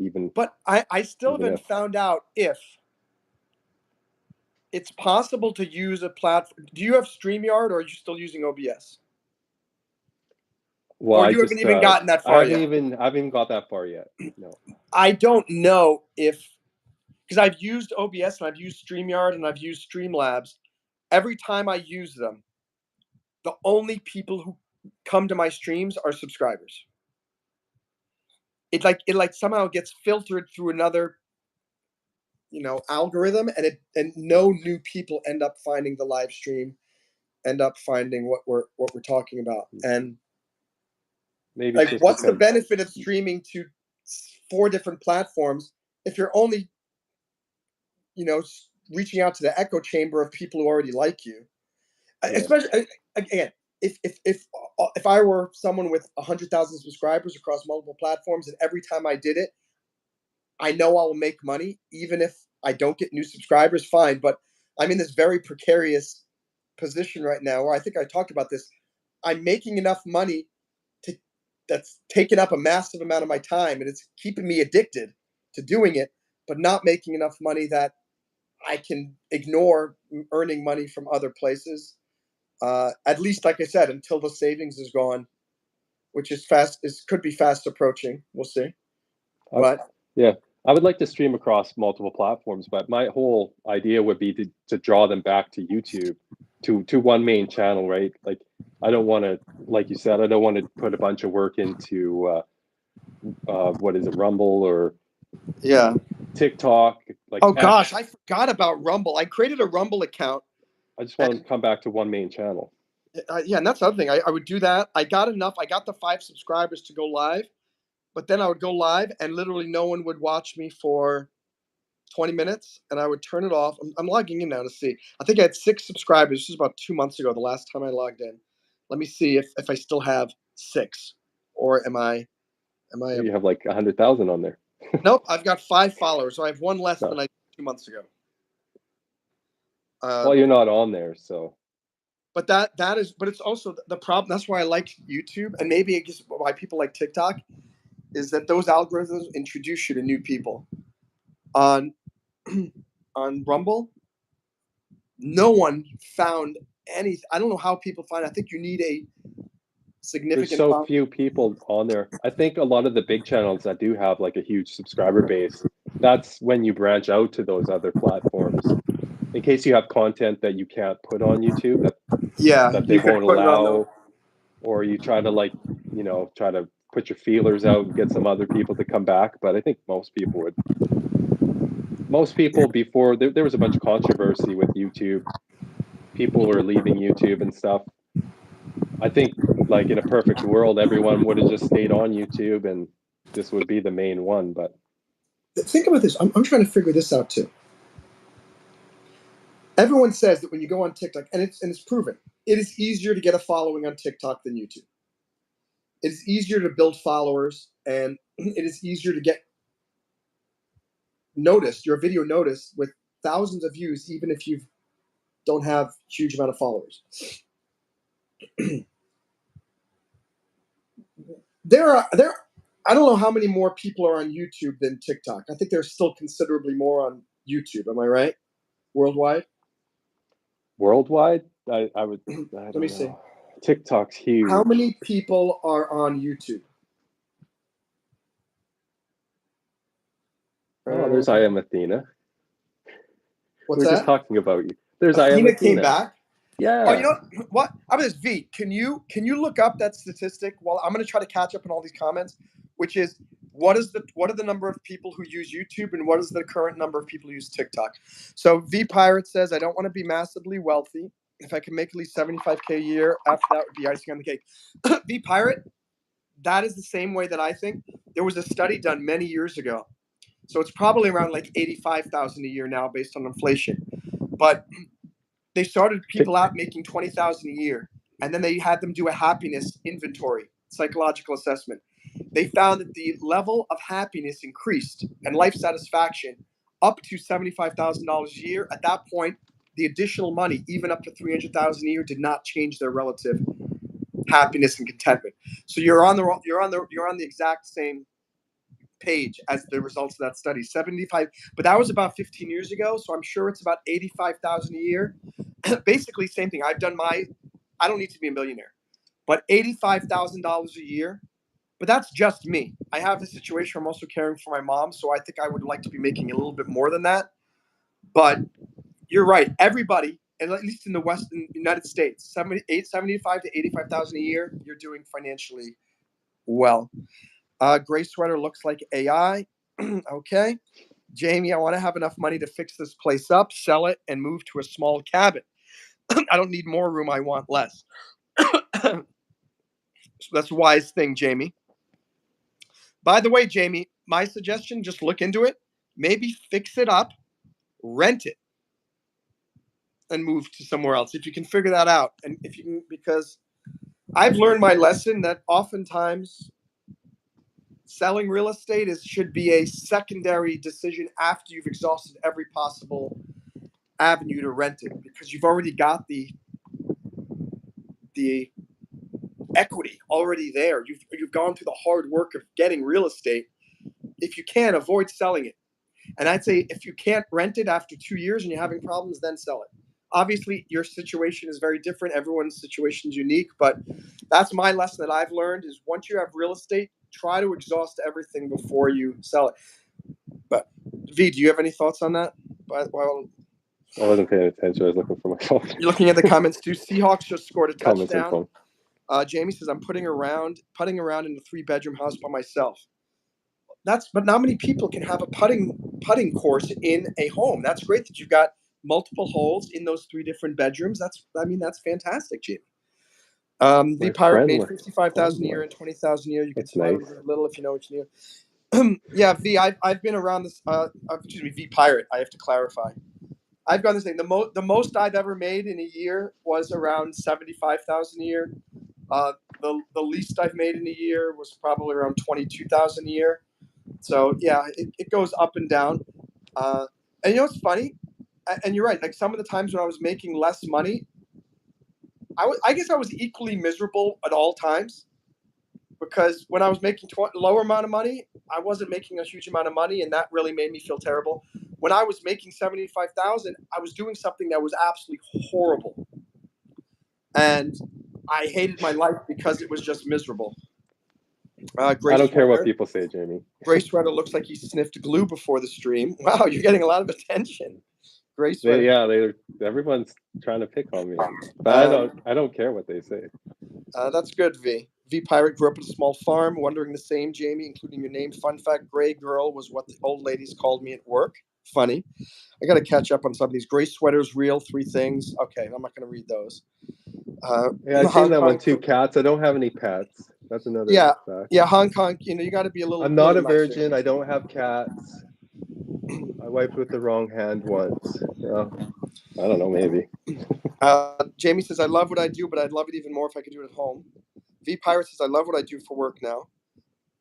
I was talking to V Pirate earlier. He works in a machining plant. It was pretty cool. He gave me a little tour of his workplace.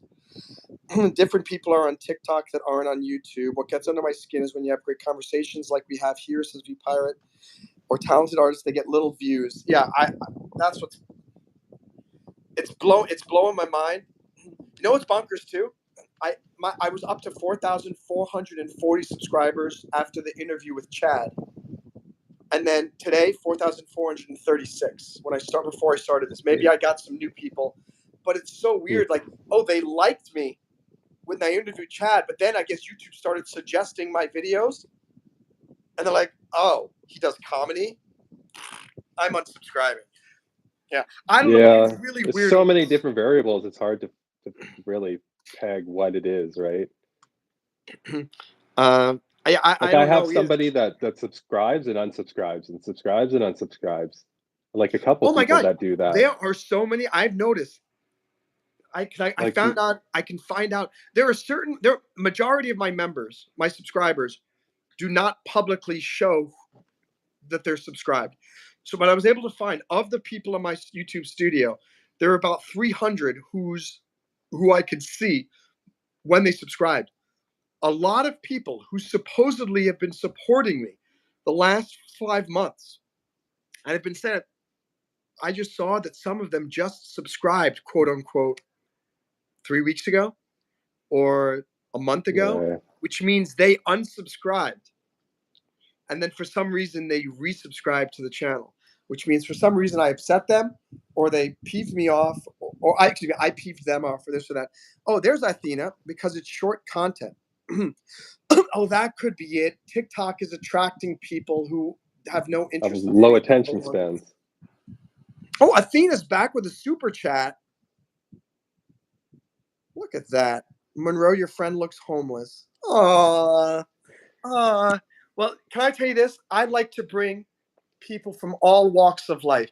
We had a Tony-nominated Broadway star 2 days ago. Today, we have a homeless Canadian. Canadian guy. And That's double bad. Homeless Canadians are people too. They're lesser people, but they are people.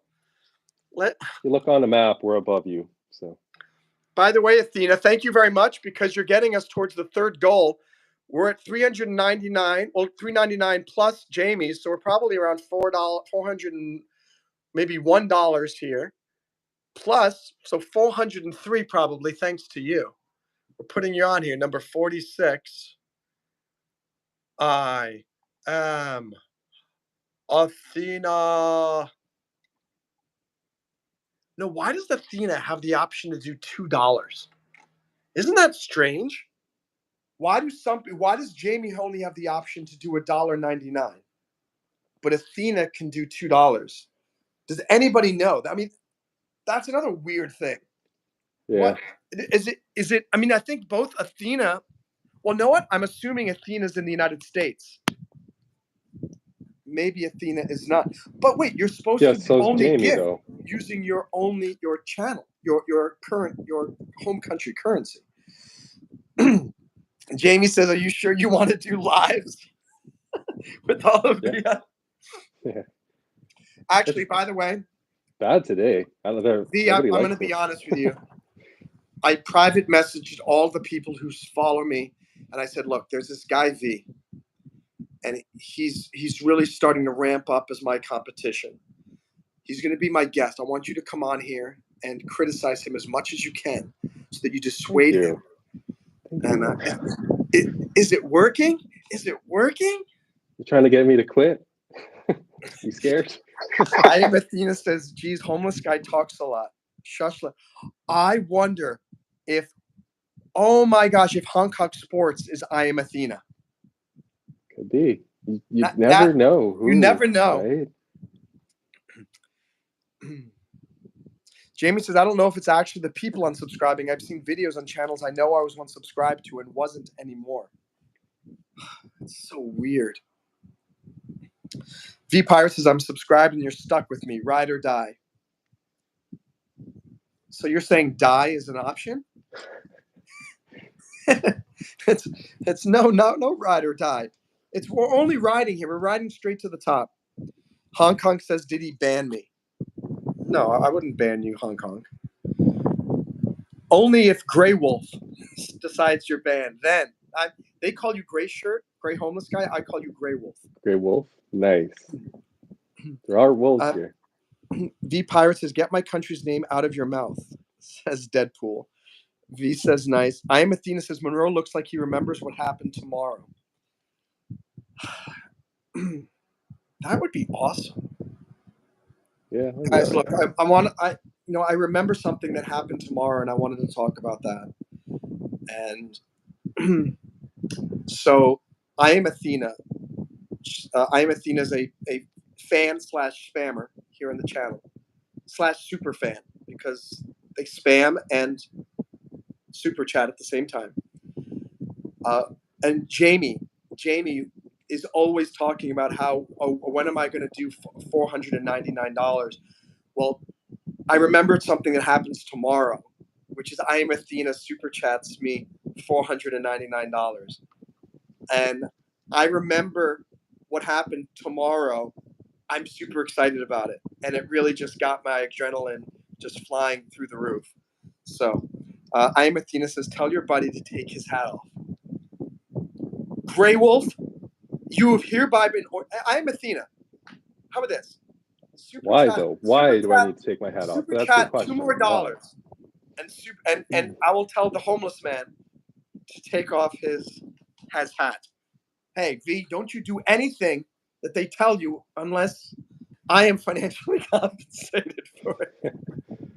I don't have to do anything people tell me on you. That's true. Unless they give me $500. Then I How about this?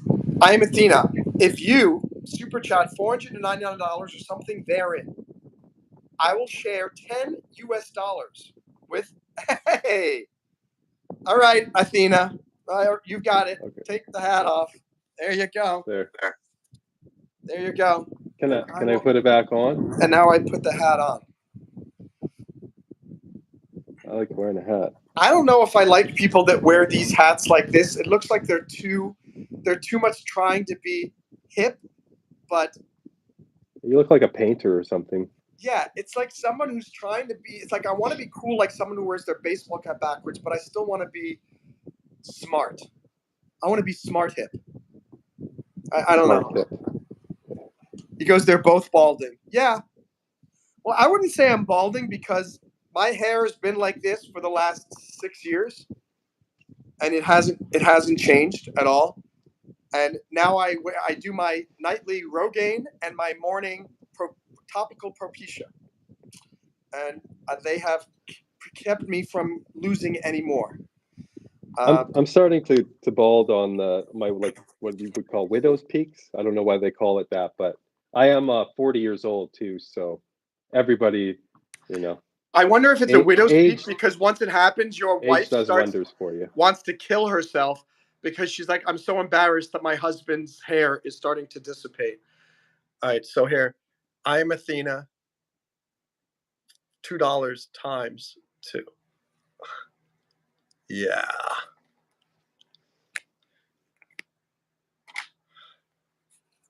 Thank you, Athena, and thank you, Gray Shirt, for putting up with the insults from Athena to help support my channel. Absolutely.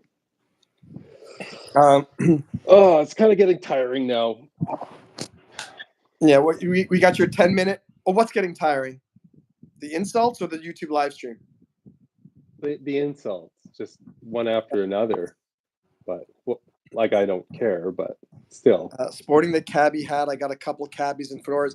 V Pirate, if any of you guys can help me find online a fedora that is made from like soft wicker weave. I don't know if you know what I'm talking about, but it's soft. I see so many of them where they're like these very hard woven baskets and they're like rock hard. I want one that I can kind of crumple. And I used to have one and I lost it. I have a fedora, but I don't like how hard it is and I don't like how big it is. Let me see. Watch. Let's hope everything doesn't come crashing down. So I have these two fedoras, but see this one, it's too high. I want one that's this high and it's this color. Like this color, I like this color, but it's too big. And it's not a fedora. This is kind of like a Cuban thing. By the way, I could probably come up with a good character with this hat. Wonder what character this would be. But I forgot I have some hats. You need a cowboy hat.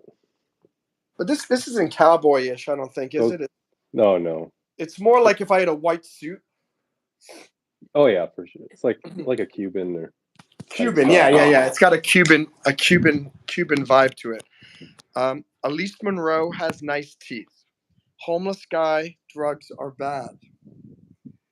Wow. Yeah. You know what's funny is that my teeth look more yellow now than his do. And you can see my teeth better. So I think your teeth are just fine, V. I know. Just people being annoying. For a Canadian. Yeah. Actually, British tea. They're saying all the things that are completely opposite of what I am.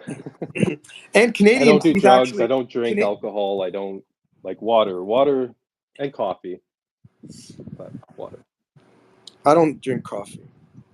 Bald men are my cup of tea, says Jamie. Well, Jamie, V and I will be in your league in about 5 years. What just happened? What did you I don't just know. do? I didn't do anything. It just What? like glitched. What did? Oh my gosh! Yeah, there was What a if the glitch. power went out? You literally disappeared. It was me full screen for a moment there. Yeah. I'm wondering Nothing if wrong. the power maybe like flickered. V Pirate's funny. He says nothing wrong with being bald. I'm bald. The Dollar Shave Club is a lot cheaper than paying a barber. Don't flirt with these degenerates, says I am Athena. I am a very proud degenerate. And V's not a degenerate, he's a regenerate. Regeneration, yeah. And Jamie only admires men from afar. That's probably good. V Pirate says, well, I'm far. I'm in Texas. Your hats are cotton-like. Athena, 2 struggling single men, the live stream. You know what? That's not a bad idea. You know, they had 2 broke girls. Ours could be 2. That's funny. 2 struggling single men with Monroe and V. And every day V is like with a more tattered piece of clothing. Soon he has holes in his thing. Soon his hat no longer has a brim. Do a Cuban mobster with a cigar. That's not a bad one, V Pirate. Jamie says, you're both lovely gents. Athena smells like hamsters. And you know what? I'm going to make myself smell you know what? I'm going to make sure that I smell delicious right now. I'm going to go to the restroom and we're going to put on some cologne. Here we go. I'm going to put on Territoire, an exclusive from Amazon. They told me only certain people get access to this. All I had to do was pay the $7.99, and I mean $7.99, and tell them where I wanted it shipped. They shipped it right to me. Ooh. You're a VIP. Who is that good smelling guy? I'd like to meet him. Oh my gosh, it's me. Yeah. I'm a good smell. Look at that. I put on the cologne and now there are 8 people in here. There were 4 people here before. You've attracted them with your scent. Can you smell the cologne? Is that why you guys are here? By the way, we got 10 likes, which is the bronze medal on the YouTube live stream Olympics. I'm hoping maybe we can get to 15. We go for another 20 minutes. I think we can get. Should we start talking about the promotions? Oh, I wanted to gift 5 memberships. Thank you. Oh yeah. Wait, so I got 5 more memberships that I'm allowed to gift this month. So I'm going to go do that right now, ladies and gentlemen. We'll see what 5 people get to join. I have it for look at this. This is the beginning of the live stream. Nice. Where he was in his I wanted some kind of a snowy backdrop, but I didn't have time to do that. All right, so here we go. You have 5 memberships left to gift this month. Here we go. Boom. There we go. Who got it? Wow, Mrs. Robot got one, which was funny because Mrs. Robot gifted a whole bunch of memberships before. Reboot, yeah. Gavel Geek, Chad Free, the Pie Man, and Big Kev, which is unfortunate because Big Kev was a member before, and Big Kev said that he was going to re-up his membership, but now he got gifted a membership. But maybe this will shame him into making sure he'll just continue. He'll get a free month, and then he'll continue it. Hopefully. Yeah, we'll see it. We'll see what happens with that. So anyway, congratulations to Mrs. Reboot, Gavel Geek, Chad Free, the Pie Man, and Big Kev. All right. I'm sorry. So let me. Jamie has had hamsters. Okay, only Amazon members get this rare exotic cologne. Oh, Athena, it is very rare. I mean, you could probably search for it. You could probably easily find it. And if you paid the $7.99, I'm sure you could find it too. But the question is, will they ship it to you? I don't know. They told me I was very exclusive. And cologne with pheromones in it. I don't want any pheromones. I am Athena says, V, can you shoot water out of the gap in your teeth? You don't have a Yes. gap in your teeth, do you? Yeah, a little one. Maybe I And can't. I have done that. Yeah, that's fun to do. Sure, why not? Oh. I do have nice teeth though. And you know Somebody what? doesn't like my teeth, whatever. We love your teeth too. All right. So what were you saying about? Promotion. Yeah. Yes. What you look. All right. Let me just give What I background. was What he's originally talking about. supposed to come on here for. Oh, that was the main reason. So we're gonna. Well, one of them. There's this option now on YouTube to promote a video, and V and I, we're both YouTubers. We've been experimenting with that, and I haven't done any in a while because I found that they were.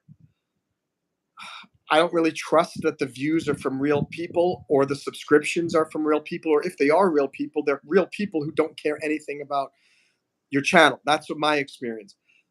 V is going to explain. He's done a little bit experimentation with promotions on YouTube videos. So let's hear what he has to say. The floor is yours. Well, first I'll start. So if you had to pay $1, because you are paying money, right, for promotions to get new subscribers and everything. So how much? What would your dollar amount be per person? Do you have a dollar amount? For a subscriber? Yeah. Well, I think that's the question that I have. Like, I have a lot of these people who are reaching out saying, "Hey, I can get your I can get your channel SEO optimized. I can help you get more subscribers." This, I said, "Look, what is your rate and per subscriber?" And when I say subscriber, I mean somebody who actually turns on the bell, watches my live streams, and occasionally will super chat and or has the likelihood of becoming a member. Because otherwise, I don't want to spend money on them. That's just going to be a really exorbitant amount of money for somebody who is not. They say that they can guarantee that. Like No, they no, can. no. I'm asking them and this and that because Oh, all these people are saying, "Oh, we're going to get you more subscribers and get more views." And I said, "I can." And they said they're going to do it through SEO. I said, "I can do that and by promoting my video and then just say to other people, oh, I just optimized my channel through SEO and that's where I got." But it's a lie. And I said, right. I don't want to spend three times the money with you for you to just take that money and promote my videos on Google Ads. And then they're the same old uninterested people that I always Why get. do you need a third party when you can do it yourself, right? Yeah. So Like I if, don't really know the answer to that question because I would love to tell people that I've got 10,000 subscribers now. Or look, all of my videos have 1,000 views. But I don't want to just spend money needlessly to feed my ego. And it's money that $7.99 has just come in. After the 70%, maybe I'll get $5 of that, something like that. yeah. So I'm going to take that $5 and spend it on a promoted video for vanity. And the question, V, which I'm hoping you can answer again, is why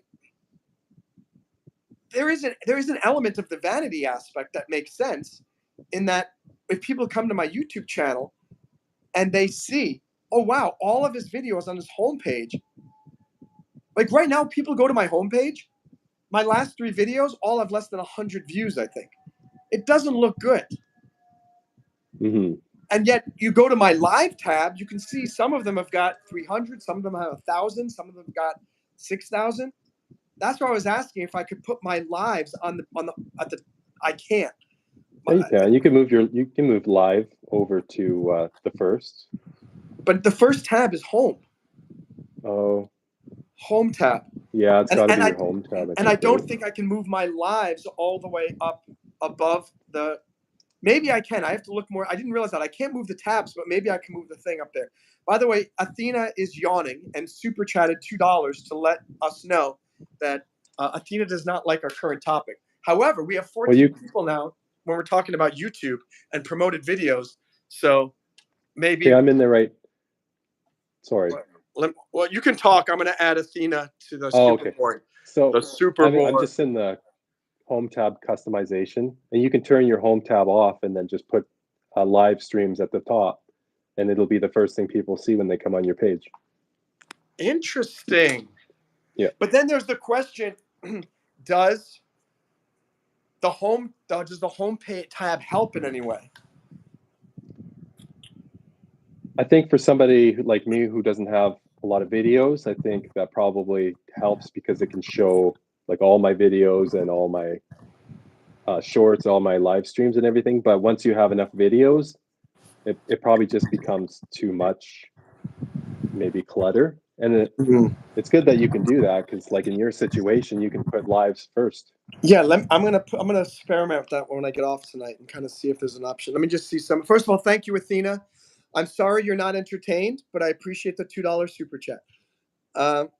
V Pirate, my family canceled Thanksgiving with my dad having cancer. He doesn't eat much and he shouldn't be around a lot of people. Like I'm doing a Cajun Thanksgiving with friends this year. That sounds really good. I'm sorry that your dad has cancer. He's in my prayers, and I'm hoping things get better. And I hope it can still be a good Thanksgiving. And just remember, V Pirate, be grateful that your father's still here despite all the cancer. I mean, my dad died in 2017. I miss him a lot. It would be great to have him. And let's not talk about Monroe's dad because Monroe starts crying often when he does that. So we're going to keep moving forward. Hey, Violetta, nice to see you. Long time no see. You want to try your shot being a moderator again? I have everything ready to say and to do to be a better moderator. All right, I'll add you. Well, actually, first, let me make sure it's the same Violetta. Yeah. Channel activity. Oh, yeah.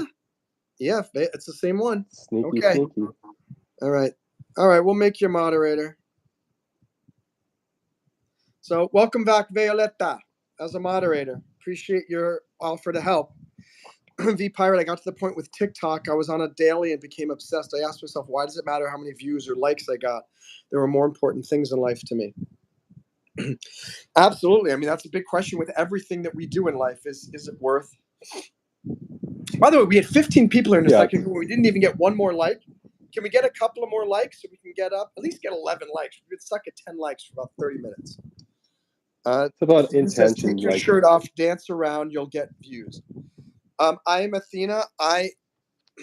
When I do my towel dancing, I have my shirt off and I'm dancing around.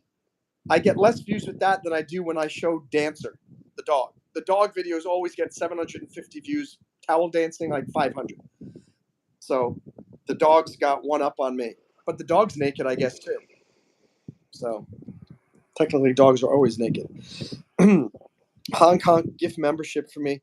Hong Kong, I have no control over who gets the gifted memberships.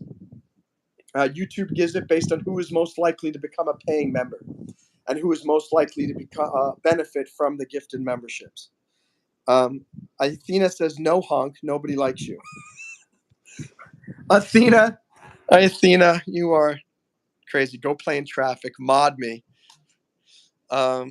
Violetta says, happiness. V Pirate, welcome to Roman Empire Legionary. Nice. V Pirate, you just became a member of the channel. Look at that. Wow. V Pirate, thank you very much. I hope you like the members only stuff that you have access to now. So 47 is V Pirate. New member.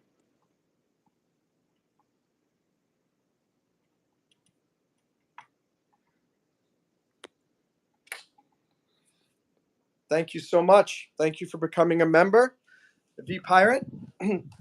Something I want to start doing. And actually, V, I'm hoping you will accommodate me. Yep. Something I could do for members is we introduce the guest on a public live stream, but then I bring them back on a members only. The members only streams with guests? So if someone really likes that guest, right? Yeah, for sure. That would be awesome. Yeah. It's like, wow. And so maybe we could do something, V, and I know what's nice too is we can talk a little bit more casually and friendly, and it'll be more fun for the members who show up. Yeah, less like sorting through all the trash in the comments, right? Sometimes like it's whatever and it's funny, some of it, but it's also nice just to like have just a chill. Whoa, V Pirate. What did you just do? $20? A $20 super chat? V Pirate. Wow. You just want me to keep getting out of my chair. Like V did that day. When he V here, he super chatted something like $100 on one live stream, so that like the thing, I think YouTube realized this, and now that the timer doesn't last as long, because I think people complain and go, YouTube, you're killing us. V Pirate, $20. Look at that, V Pirate, $20, and he's a new member. So let me just explain to you, V Pirate, how that works. There's an N next to your name, which stands for new, and you can't really see it very well. That's because when you become a member, when you have your first monthly renewal, it becomes a big yellow 1, and you can really see it. And that'll be an incentive for you to stay, we hope. Jamie's up to a 2, and when she gets to 6 months, it'll become a 6, which is pretty neat.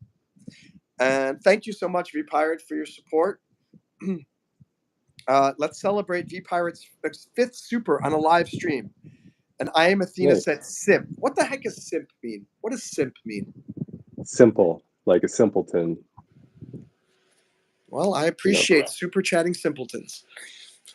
Oh, that's going to be a new song I'm going to write. I appreciate super chatting simpletons. I appreciate crazy Canadians. I appreciate bald Bulgarians. All right. V Pirate says, I'm trying to help you get to your goal. I thought the N was for my Netflix membership. Well, yeah, I think I'm 100% going to get to the goal of 450 now. I mean, now I think we're at four. I think we're about $421 or so. So there's no question I can get $30 worth of support over the next 3 weeks. So thank you for that. V, you still have the floor, and you still haven't given me the result of your research yet. Well, I asked you a dollar amount per subscriber, but I'll just tell you what I've paid. It averages out to $1.09 per person that has subscribed. So it's $1.09 per subscriber? Yeah. Out of all my promotions that I've done, I've got 564 subscriptions from promotions. Wait, hold on. Let me just interrupt. Athena says, I'm out. Sorry for bullying you, homeless guy. Your teeth are fine. Yeah, but your grammar is good, but your punctuation is bad. You should put the period right next to the last letter. Athena. And Violetta, simp is when someone is falling head over heels for you and people call it simp. It's not that simple. All right, go ahead. Okay, so yeah, $1.09 per person, 564 out of my 1,052 subscribers. So just over half are paid for. But it cost me $1.09 per subscriber. That's what it's worked out to so far. Interesting. So $1.09. Who's Felicia? Yeah. So V Pirate said buy Felicia. I don't know. Anyway, go ahead. It's cheaper. Like, you don't have to do this. This is my card, by the way. Oh yeah. I love it. It looks beautiful. Oh, it's clear plastic. Clear, right? Cleartrek. Cleartrek. But this costs, I think, like $4 or $5 a card, or maybe $2 or something, right? So it's these things cheaper. I think each one of these is about like 16 cents, something like that. Yeah. So I mean, if I was going to pass these out, it's cheaper for me to just buy it on promotions. These are way cooler though.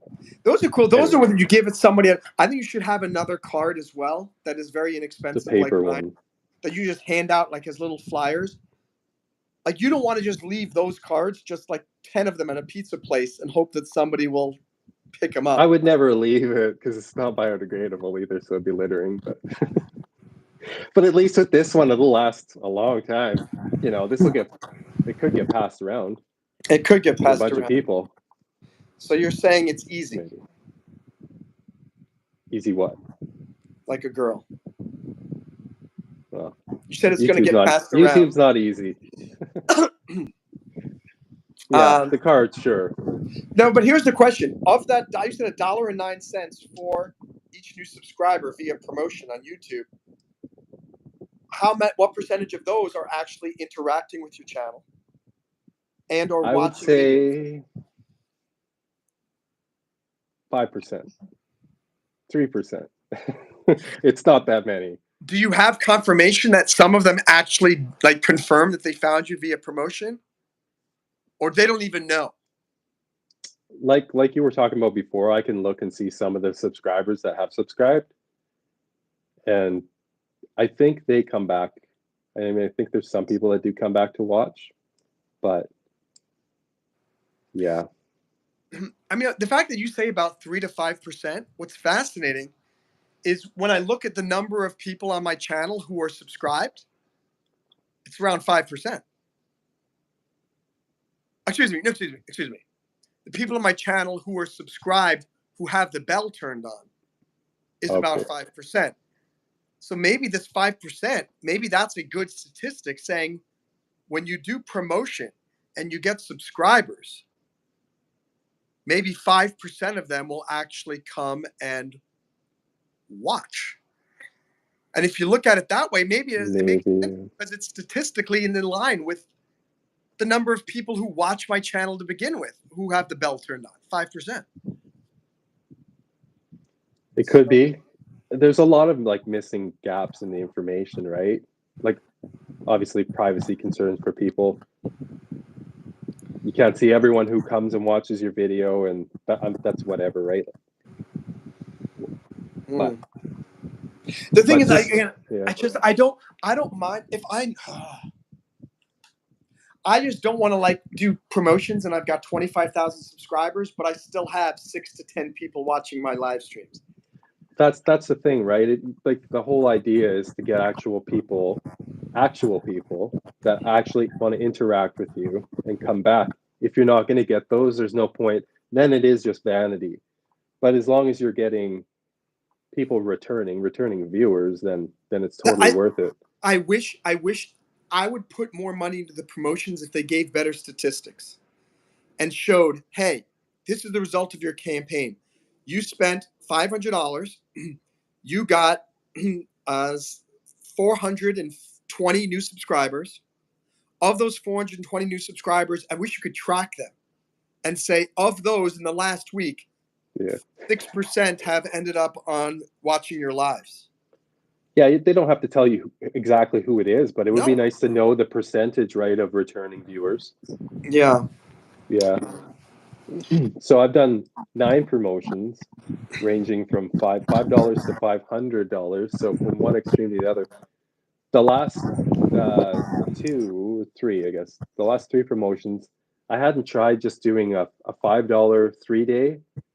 I wanted to do like $5 like 1 hour, or like as short as I could possibly get, just to see what would happen. But the shortest is 3 days, $5. Oh, by the way, if you wanted to do the way that you wanted, go into Google Ads. Google Ads, you can go do through Google Ads. You can do a 1-day promotion. Okay. Yeah, I don't know how much more of this I'm gonna do. Yeah. Well, here's the other thing too. Wait. But I did get so after like these promotions here, I still have like I've gained 500 followers, right? Like 400, almost 500 followers from the promotions. Mm-hmm. That didn't. I don't know how it would have worked. Like if they clicked on the promotion, watched it, and then exited out, and then found me later and subscribed, so it didn't count under promotions. I don't know. I think YouTube remembers that because I don't know, but let me just catch up on comments. V Pirate, looking forward to this next week. Only work Monday and Tuesday. Then we have our live on Tuesday. Don't go back or the following week. Hey, V Pirate, enjoy your week off. That's something to be grateful for this Thanksgiving. Jamie, nice V Pirate. Hope you have a wonderful week off. By the way, any of you guys who want to see who V Pirate is, he's going to be a guest on the live stream on Tuesday. It's scheduled, so you can find it on my channel and you can set a reminder. And I will be there watching. V Pirate, the two most important bells to ring: Taco Bell and Monroe's notification bell. On that note, I went to Taco Bell today with my mom. We had a nice lunch. We took the dog. The dog was the star of the show, and that dog loves absolutely everybody and is jumping up and down, wagging, and like people cannot. They have to get out of their chair and come over and say hi to her. So that's nice. Let's see. Oh, I met a girl. I was at the pizza place sitting outside, and this very attractive girl came by with her girlfriends and went down, and of course was like, "Oh my gosh, this dog is so cute, cute, cute, cute." And she's like, "Oh my gosh, how many pretty girls has this dog snagged for you tonight?" And I said, you know, a lot of people have stopped, yes, but I said, but you're the most pretty of them all. And she went, "Oh." And anyway, I tried, and I said, "So how I want to find out how good of a wingman this dog is. Can I have your phone number?" She goes, "Oh, I don't give out my phone number." Blah blah blah blah. Like they always say that I don't give out my phone number. That's basically saying I don't give my phone number to people who I don't have any interest in. Right. Anyway, I said, "All right, how about I get your email?" So she gave me her email address, supposedly. But based on her email address, I did a search on Google, this and that, and I found out she has a TikTok, and she's got 44,000 followers on there, and very interesting. So now I'm trying to see if I can get her to become a guest on here, but it all hinges on whether she responds to my email, or if I join TikTok in a month and a half, then I guess I could send her a private message or something on TikTok. I'm not sure, something like that. Mm-hmm. Why am I mentioning this? What were we talking about? Oh, Taco Bell and the dog and this and Yeah. that. Anyway, the point is that a dog as a wingman can only take you so far. Let me just still waiting for the woodworking video. I guess that was for you, V. And Yeah. So what I think I'm going to do for that is instead of making a video, I'll just do a live, and then I'll go through like as a slideshow and talk about it, how I built everything, and do it as a live. that sounds really cool. I'd love to see that too. His channel is Cleartrek, Cleartrek, Cleartrek. Let's see. Jamie says I'd watch it. That one guy that splits wood has tons of subscribers. I've seen him, yeah. Hi, Roadrunner. What's up, Roadrunner? Good to see you here. Welcome back after a long time. It's been a long time. You're a derelict moderator. I love how people become moderators. They work so hard to become moderators, and then they disappear after they become moderators. Disappear. It's like I know how women feel because they get the guy to chase, and as soon as the guy captures the woman, he's no longer interested. And I feel, American Roadrunner, that's what you've done to me. You led me on. You led me on with your promises of being a big fan and a big super moderator, and then I make you moderator, and you just start road running all across to other channels. Where have you been? Naughty Roadrunner. Naughty. Okay. And let's see. Tank Tolman. That's cool. 500 is good. What time? I don't know. I don't even remember. Maybe V Pirate knows what time. I don't remember what time it was. And I think it's in the afternoon. Let me look at my calendar, actually. I think I have it in my calendar.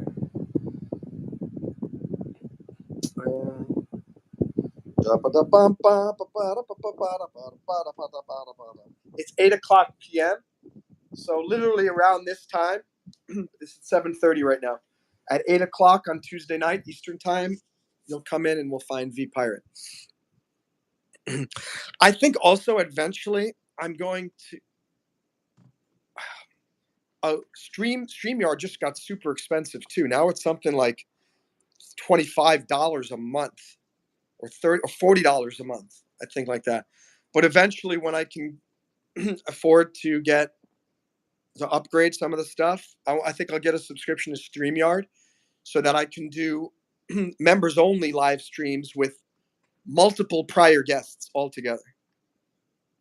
That would be Like that. pretty neat too. And so I could have you, Yeah. I could have Chad, I could have V Pirate, and we all just chat together. We'll get there. V Pirate has a new black pit. So both really good ideas. She's at my friend's house. Oh, that would be cool. Yeah, if you could get her for the live, everyone would love to see a dog. You guys gonna build a greenhouse for weed? No. We'll build a greenhouse for de-weeding. I will be de-weeding. You bring your marijuana plants into our greenhouse, we will kill them within 24 hours. What's up, Starlit Sky? Long time no see. Oh, it said low power mode. Let me plug in again. Need to plug in. I've just been working trying to get things ready for winter. It's starting to get below freezing. Stay warm, American Roadrunner.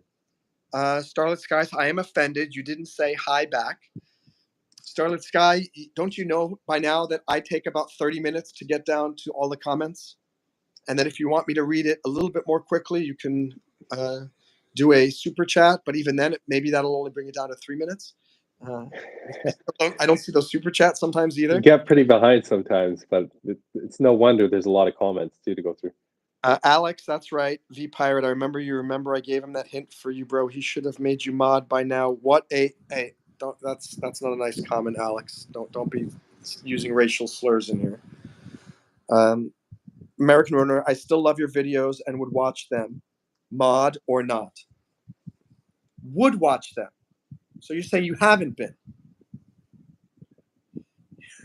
You would say it should be I still love your videos and I would still be watching them, mod or not. Where have you been? I guess you are watching them now, so I shouldn't criticize you too much. I'm sure you're probably going to see an ad at some point during this live stream.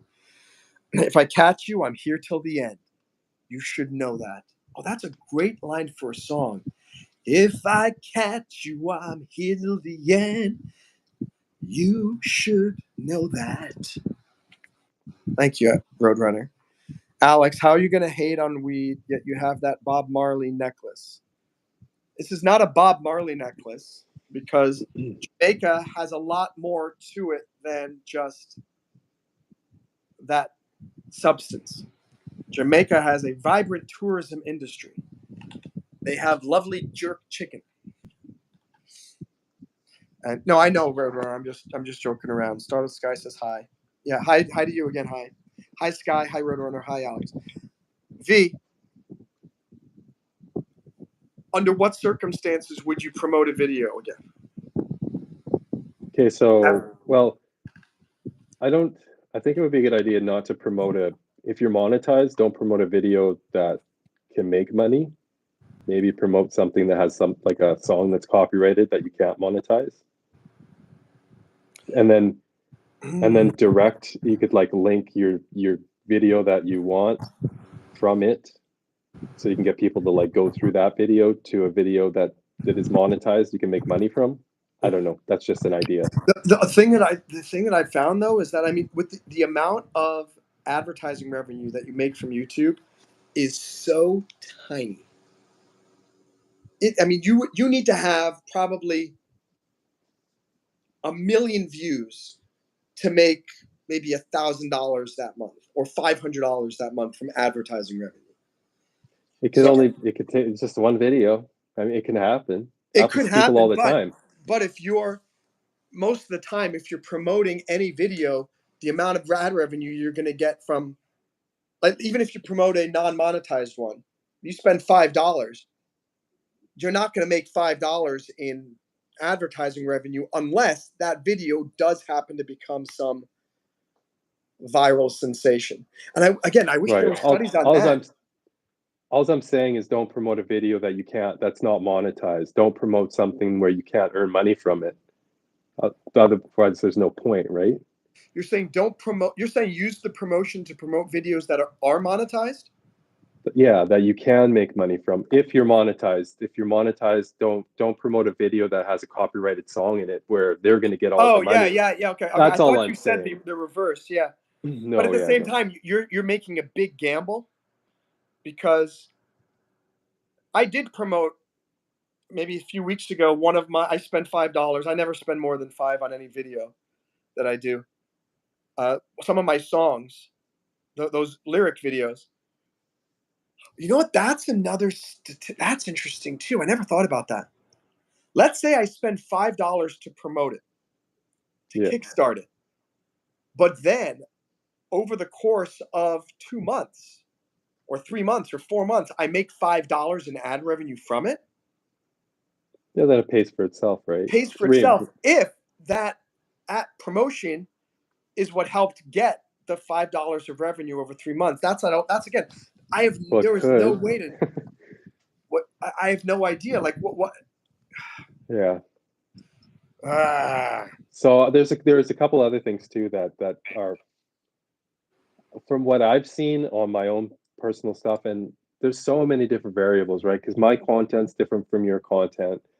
Every video is different, right? It's not like you're promoting the exact same video. I don't know if you could do that, but like they're all different. There's so many different variables, but there is one huge like thing that's like blatant. The video that I paid $500 for to promote, it had over 400,000 impressions. So YouTube showed it 400,000 times, and I had 10,000 views and 400 subscribers from that one video. $500. I had one that's still running. I paid $5 for, but I set it for like 6 weeks or something, and it's still going. And I've had over 7,000 impressions. It was shown 7,000 times. I've had, 7,000, 77, almost 8,000, 800 or 700 views, and I've got 118 subscribers from that $5. If you compare that to my 18 subscribers from a $5 from $5. If you compare that to any of my other $5 ones, yeah, it doesn't even come close to it, because those ones I only set for like a week or two. But so my whole point is, if you're going to do a promotion, just do $5 and set it for 6 weeks. Just set it as long as you can. It's like, interesting. it's crazy. There's so many more views, and it's shown so many more times, and like 100 times more I may try that subscribers. on one of my videos on my homepage. Like I said, because I don't like that the videos, like my lives have 300 to 1,000 views, and my videos have like 25. It just looks bad. You have to zoom in. I don't know if you're going to be able to see that. No, we can't see any of that. There we go. Is it going to be blurry though? Yeah. We're going. Yeah, it's super blurry, but that's the one thing that I found. So American Roadrunner says you always have to spend money to get money. Roadrunner, you're right. You have to spend money to get money, but that's why a lot of people go bankrupt, because they think it's just a blanket statement. Spend money, you make money. Not necessarily. A lot of people have spent their companies into the ground. And that's my big concern with my YouTube channel here. It's like, hey, I've spent 18 years trying to start to make money from it. I'm starting to make money from it. I don't want it to just be ensnared by my vanity and see my subscribers going up and see my views going up. But again, if I spend $20 a month on promotions, but I'm going to make an extra $100 a month as a result of that, it's a no-brainer. But it seems like there was zero way to know. Like, I wish when someone super chatted, it would tell me this person came from a suggested video. This super chat came from a promotion you did 7 months ago. And I was like, oh, awesome. If YouTube were smart, they would just lie. And they would create something like that and just tell people, oh, yeah, the super chat came from an ad. Really? If you spend $500 more this month, you will increase your revenue by 27%. Yeah. I got something to say about that, but if it was, if you promote money, it's just like I was talking about before. It's like any other business. It's not about vanity. It's about reaching your customers, right? It's about paying a service fee to expand your exposure.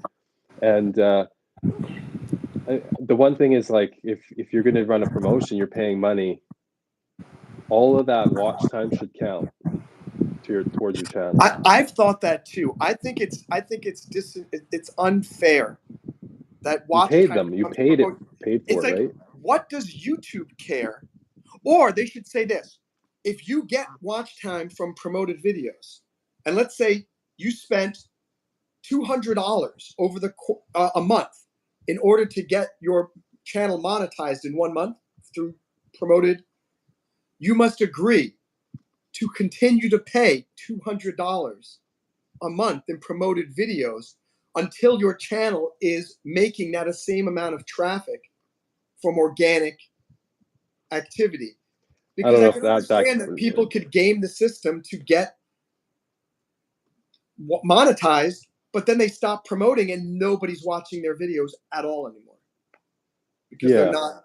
So I can see both sides of that equation, but I don't.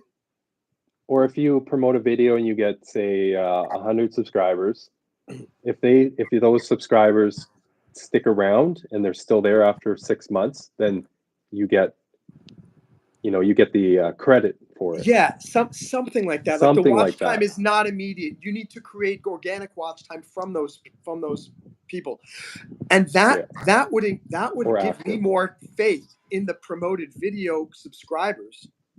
Again, I have no issue.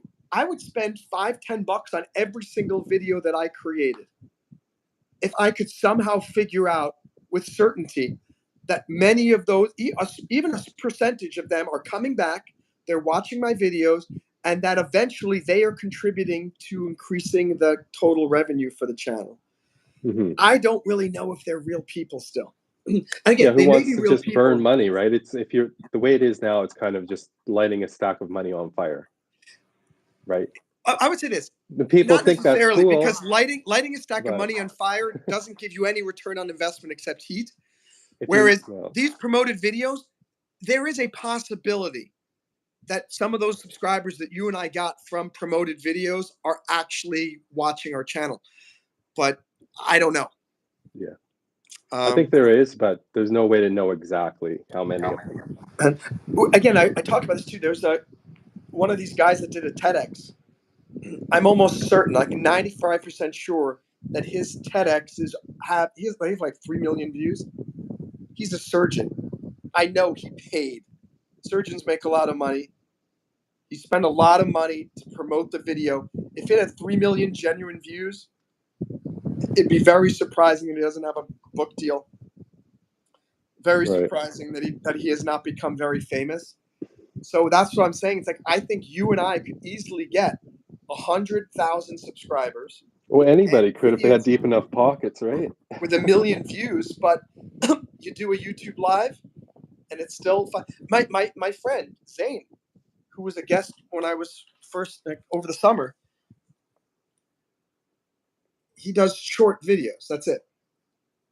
And when I met him, he had 7,000 subscribers. Now he's got 350, 400,000.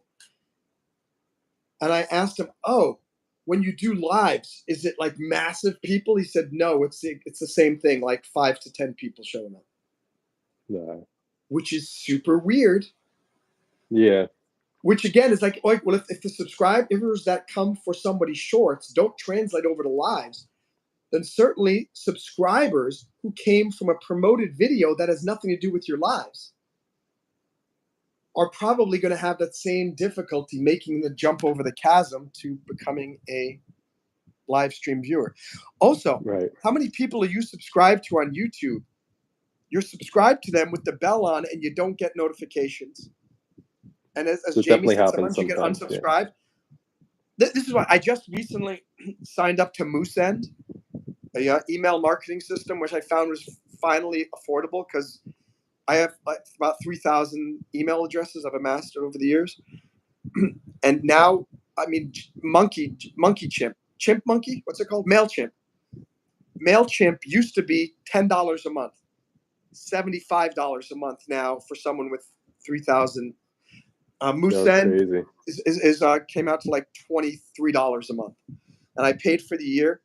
I'm going to reach out to all of them and see if I can get them to subscribe to my channel, subscribe to my WhatsApp distribution group, subscribe to the breakdiving channel, and maybe I can get some of the. I think I might be able to get them to come to the live streams. People are far more fascinated by the live streams.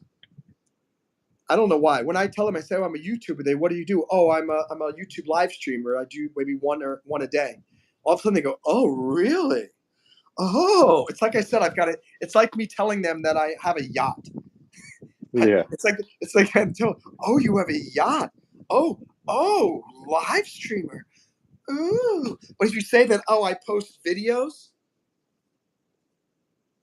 I don't know. It's not as sexy as when you No, do. yeah. I mean, you definitely want to say I'm a professional YouTuber or something like that, right?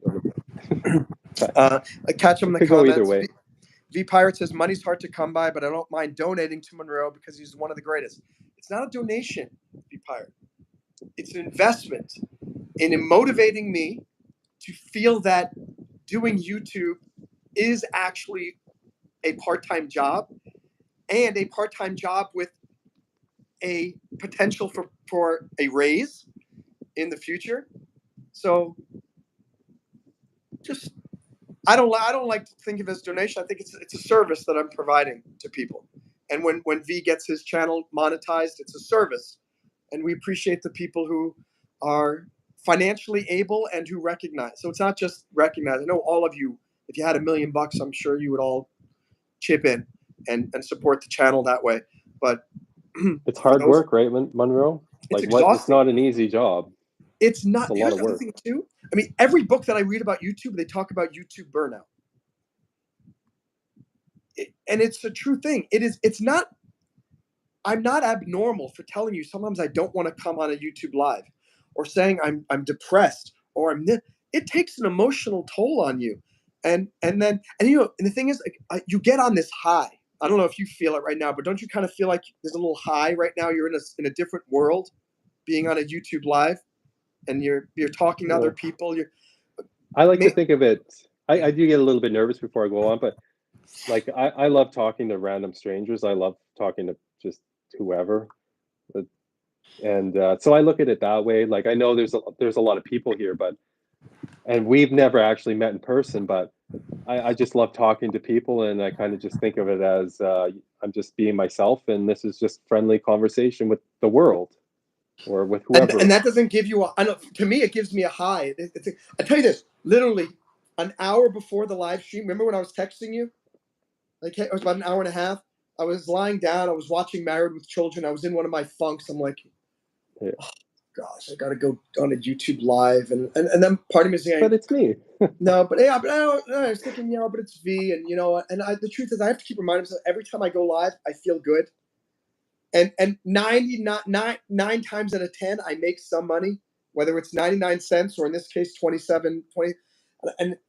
But I mean, it is not just like, sunshines and rainbows all day long. No. And I mean, here, I got this ordered this today. I got a calendar I created, and I'm going to work on make this just for YouTube, because I keep scheduling videos for shorts and for I think I have no idea when did I schedule them for, and then sometimes I end up scheduling 2 videos for the same day, which why would I do that? That doesn't make any sense. Yeah. But I mean, it's starting to become a lot of work. Not starting. It is a lot of work, and now it's becoming even more work. And V Pirate can relate, because he said he did TikTok before, and used to have a number of subscribers, and it becomes overwhelming. And so that's what I'm trying to manage, is to make sure that I can keep doing this. And here's the thing, my burnout right now is from the fact that it's only a part-time income.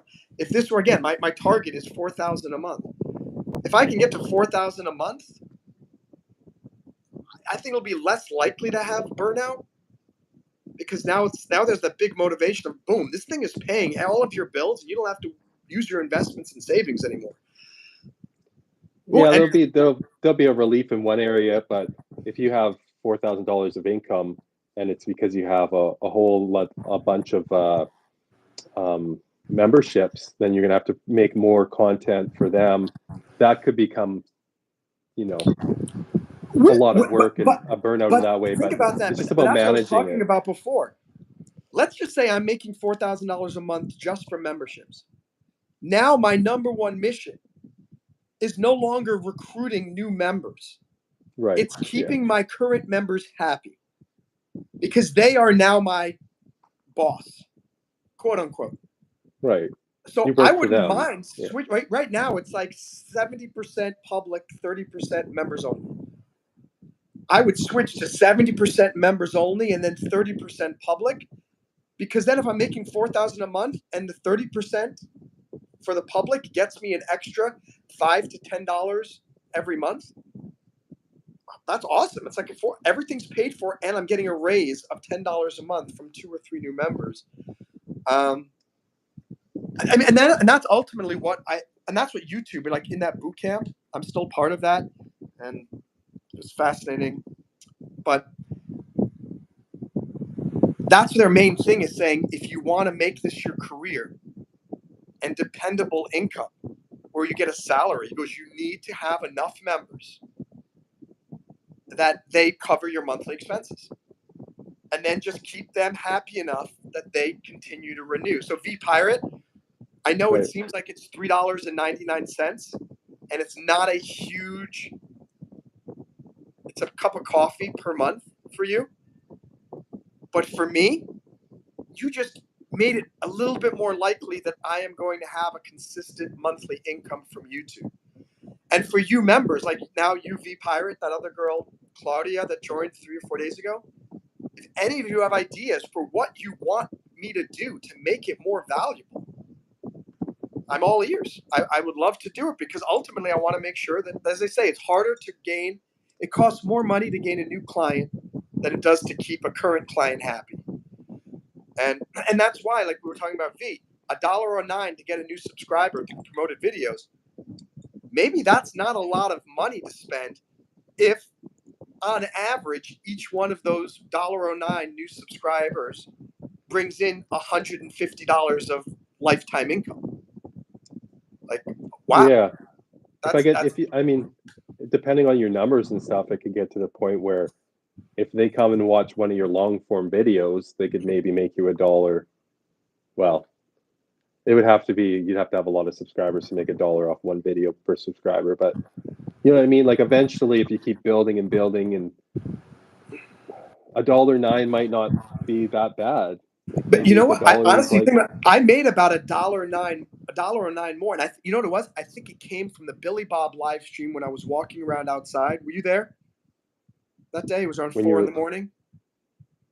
like a couple days ago, let's say.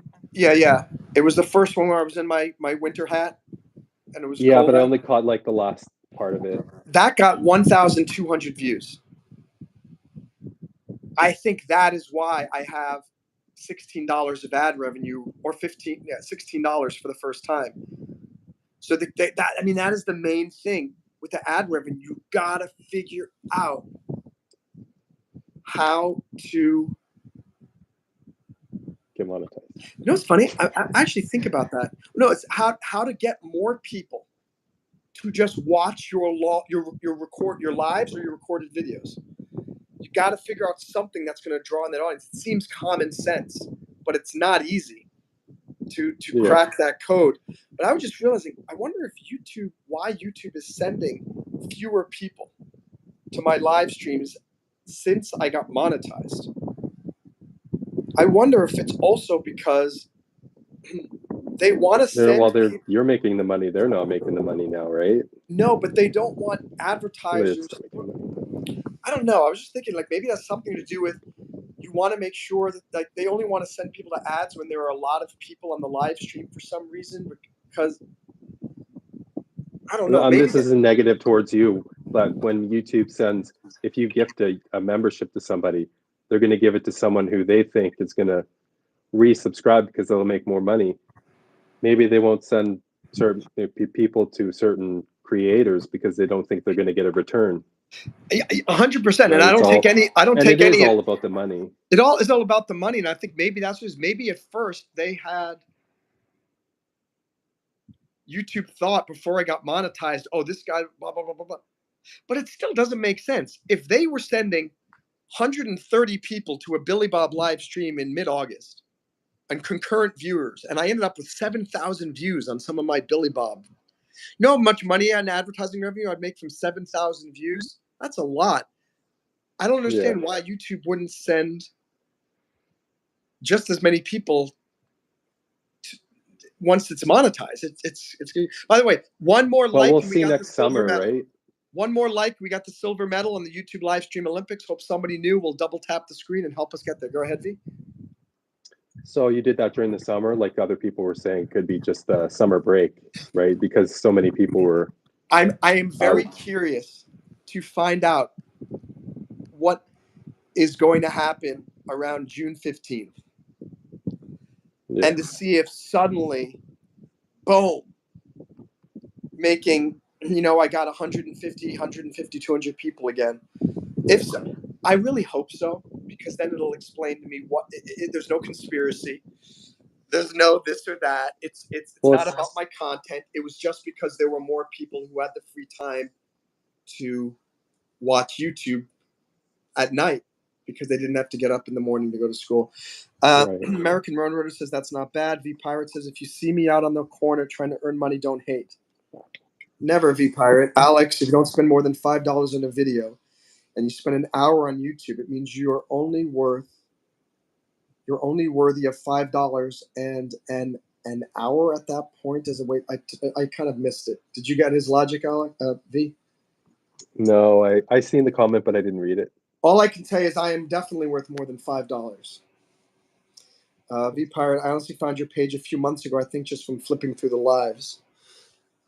That's where 90% of people in the last few months have found my channels, from flipping through the lives. And that's 100% just YouTube suggesting me. And same thing, suggesting V's Cleartrek Zen lives at night. Because you can't promote a live stream. Yeah, well, it's like we're talking about summer break and stuff. You're not going to get people watching when they're in school. And then two, when those videos, like those Zens were playing, it was between the hours of 12 a.m. and 5 a.m. in the morning. So it was overseas.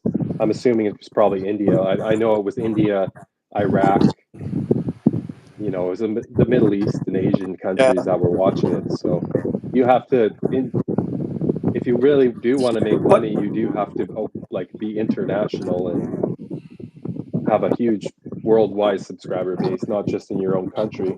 Yeah. Otherwise, That's people why are it's good sleeping. to have the live stream that goes at night while you're sleeping, because it does allow you to have some form of passive income, because you're basically making money from doing nothing.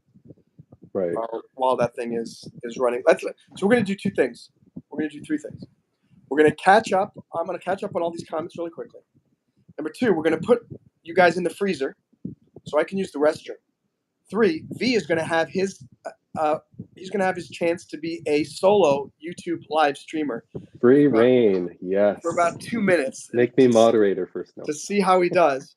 And then 4, we're going to come back and you guys are going to let me know how he did as a YouTube live stream host, and see if he's got what it takes. See if he's got what it takes. As soon as I leave, all of a sudden he takes off his sweatshirt. There's 40 people in here. Yeah. All right. So Roadrunner says it's always a gamble. We gamble every day when we work. We, as my wife and I. That is true. That is true. But you have to be smart with your gamble. Even when you go play craps or play blackjack, the more you know about the game and the probabilities and statistics, the more likely you can leave as a winner rather than a loser. And Alex says, I think anyone that donates money should be made mod. No, because they're completely different. That's like Alex. This is the difference.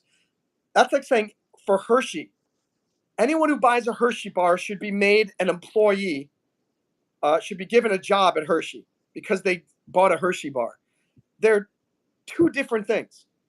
I'm very grateful that people bought the Hershey bar. Thank you. I'm glad you like the Hershey bar. But it's a completely that skill set to buy a Hershey bar is they have a mouth, they have a digestive system that works, they have disposable income to buy a sweet. The skill set for being an employee at Hershey can speak well, can work well with other people, blah, blah, blah. I mean, so many different things.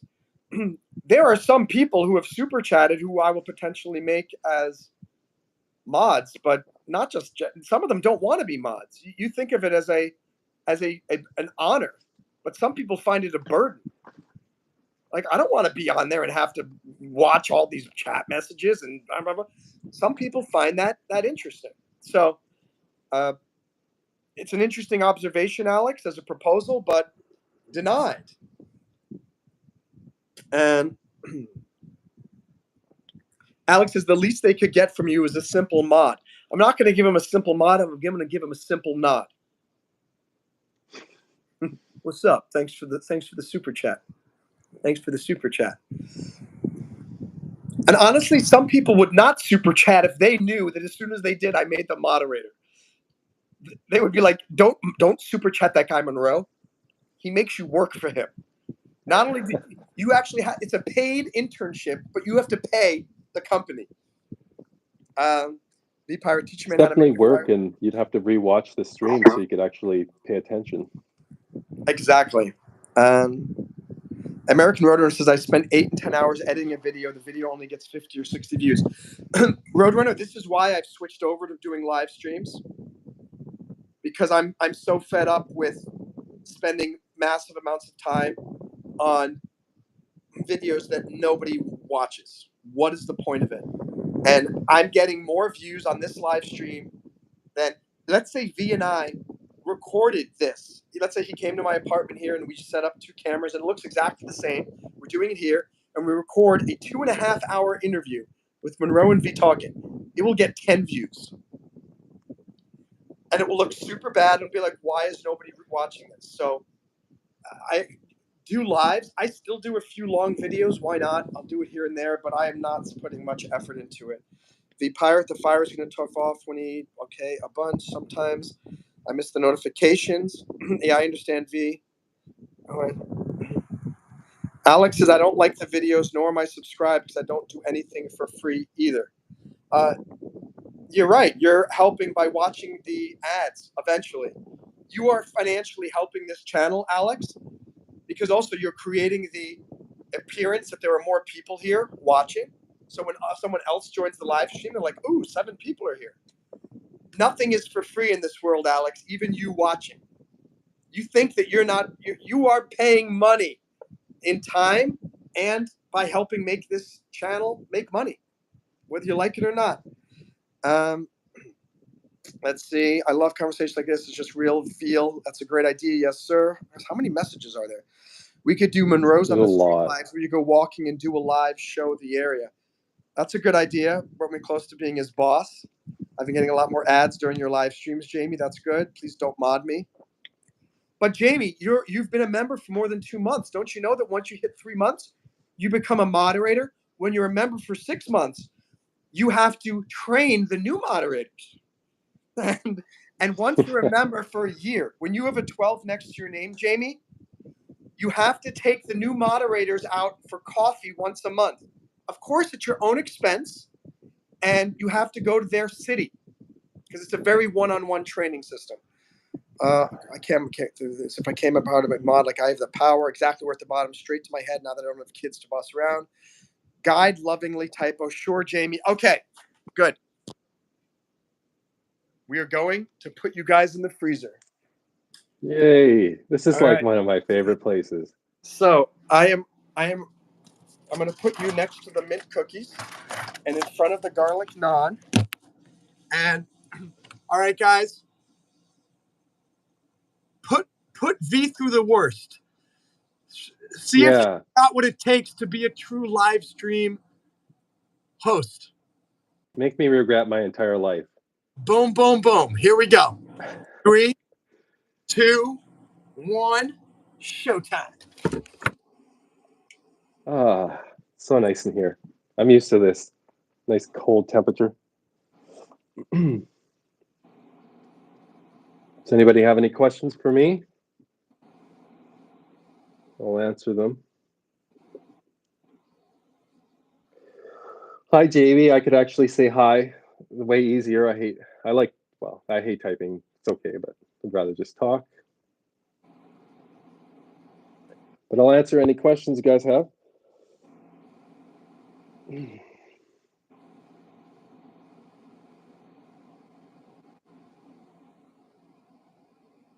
I could have any kind of vehicle, what would I have? I actually don't have a vehicle right now, and I'm maybe eventually get a truck because that'll be the most useful for me. I have a trailer, a cargo trailer that I converted into a camper, and I'll probably just get a truck to pull that. I had a really flashy luxury sports vehicle, and I got rid of it. You get a lot of funny looks from people when you have nice things. People think that you're like, yeah. So I got rid of my flashy vehicle, and I don't have one now. I'll just eventually get a truck again. 69 Chevelle SS, a very nice car. Hello V, how many more hours of watch time do you need? Jamie, I need 3,700 maybe. I have about just over 300 watch time hours now. And yeah. Oh, hi, Monroe. Right. I am back. First of all, you actually only need 3,000 for the first level to start getting fan fun. Oh yeah, okay, yeah. So So I 2,700. My I'm breakdiving 10% channel there. has 576 hours, so needs about 2,430 to go. Getting there, slow and steady. Guys, how did V do? Did V do a good job as host? Let's see some of these questions here. It's V time. That's the case. I could screenshot your face, a post, me trying to say you're a fraud. I have fun for them and many more than watch it. If you put that all they got is a nod, no mod. All right, Alec, that's fine. I hope you don't screenshot my face and post it on your YouTube channel because that would be a problem. But on the other hand, maybe you'll just help get my face out there more. So maybe that's a good thing.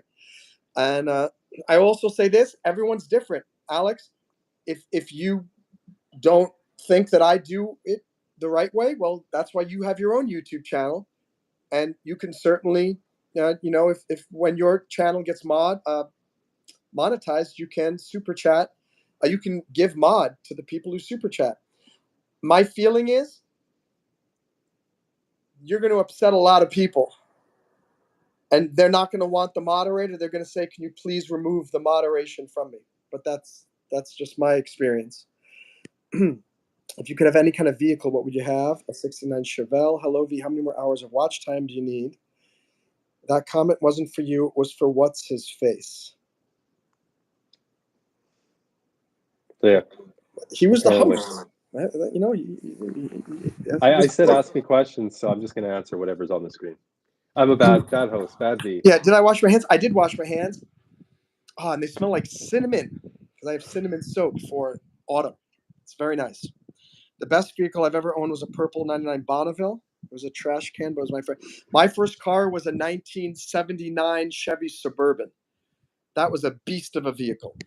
He did great, says Jamie. That's fantastic. If Jamie says Thank you, you did Jamie. well, then you probably did. V Pirate, my brother used to have an old. By the way, Jamie, when he becomes monetized, if the first super chat you give to him is $499, I'm gonna be very jealous. I'll be very jealous.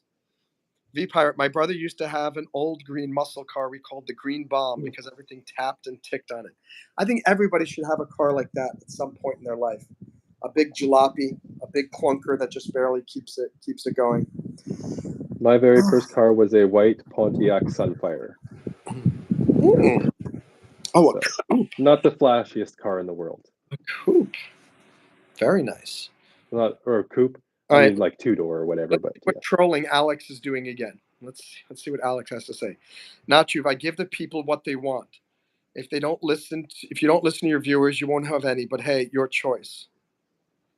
Thanks, Alex. I appreciate that, but I do have viewers. I'm doing very well, and not anybody has said I want to super chat you and now give me mod. People generally, the people who super chat generally don't want to be mod. They might as a favor, but they're generally just supporting the channel. So I don't want to bribe people. I don't want to bribe people and saying, hey, if you super chat, I'm mod. If I did that, I would have about 60 moderators, which is a disaster. So Alex, I think you're speaking from non-experience. I don't think your channel is monetized. I could be wrong, but you said you had 143 subscribers.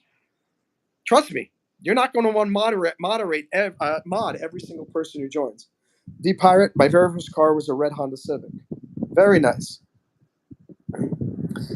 V Pirate, I super chat to stand out and support you. I don't give to people who I don't think are worth it. Exactly, V Pirate, you're the comment that I'm going to mention on here because that's why people super chat. People super chat because they want to support people. I have super chatted other people on YouTube too because I thought, you know what, this person's doing a good job. This person's working really hard, and this person in the YouTube boot camp, everyone's monetized in that boot camp, and we're all constantly talking about how we're doing this to try to make a living. This is how we pay our bills. This is how I this or that. It's not just to make. I just say the customer's not always right. Yeah. There's that expression, the customer's always right, but not always. Sometimes you need to say, I don't want you as a customer anymore. You're not helping my, maybe I lose $20, but I'm gaining peace of mind. Something like that. And Alex, I'm not talking about you. I'm grateful that you watch, and I'm grateful that you share your opinions here. That's wonderful. And we are talking about YouTube. And I'm not invalidating your perspective. But I have not had one. I mean, look at this. Can I tell you this? Look at this right here. Look at this. About $420. Look at all of these people here who have super chatted. Not one of them has written to me and said, Monroe, I'm really disappointed that you didn't make me mod after I supported you. So anyway, I don't want to move on from that topic because I'll just say for me, when I super chat somebody, I do it because I think they have a really positive message for the world. They're a great person. They're trying to do good things. They work hard, right? Like same thing as V Pirate was talking about. Like you super chat the people who are meaningful to you, right? And that's why I super chat you, Monroe. You're meaningful. I appreciate that. And Alex, interesting, says, I remember V Pirate last time he donated twice in a row. Then I said you should mod him, and he said he might. I said that he might not want it. Then he said he did. I don't care if he wants it. I don't care. He could super chat me $499. I'm not going to just randomly make somebody moderator. Violetta was a moderator for a long time, and then she said I didn't want to be mod anymore, and she left. And that's fine. But I made her moderator again because I already know that she knows everything about it. I have a very clear system now who becomes moderator and when. No one's getting moderator just because they super chat. No one becomes moderator just because they want it. Just like if I buy a Hershey bar, it's the same exact example. It's a perfect example. I bought 3 Hershey bars in the last month. I really want a job here. And I go, but we're not hiring. But I really want a job here. But we don't need anybody. But I bought 3 Hershey bars. I'm sorry. And you're overqualified, or you don't have the thing, or we don't need it. So, Alex, you're making this into a very black and white situation. I can guarantee you 100% V Pirate did not super chat me now and become a member because his feelings are hurt that I didn't make him a moderator. I can guarantee you that. He has my text message. He has my email. He would have reached out to me and said, you know, man, I really thought that all the super chats were leading to me getting a job as an unpaid moderator. So, Alec V, you wanted to say something. It looked like you were tip of your tongue, something there. What was I going to say? I did have something, but it's gone now. It happens. The saying the customer is always right is actually cut short. The whole thing is the customer is always right in matters of taste. Oh, V Pirate, bringing in some wisdom. The original expression is the customer is always right in matters of taste, which is true. It's from a marketing perspective. That makes so much sense because the customer does know what they like and don't like, which is fine. Alex, I know you don't like the way I run my channel in terms of mods, but I don't think the customer always gets with that. What also is funny is that Alex has not once super chatted. So he's getting very angry over something that doesn't even. I will tell you this, Alex. If you ever do super chat, don't be surprised if you don't become a moderator. Ever. Jamie says, I don't super chat to get a return of any kind. And again, and that's what I was going to say. That's what. Sorry. I'm sorry. No, all I was just going to say is, but even Jamie, you are. Your return, your hope for return is me. You hope that I am going to return. And I've told all of you guys this many, many times, even when V comes on and it's just 99 cents, or excuse me, $1 Canadian, which is like 70 cents. It gives me a huge burst of enthusiasm and it makes me want to return. It's just a simple little. So you might not want a return directly, but indirectly you are, because you want me to stay on as a live stream host.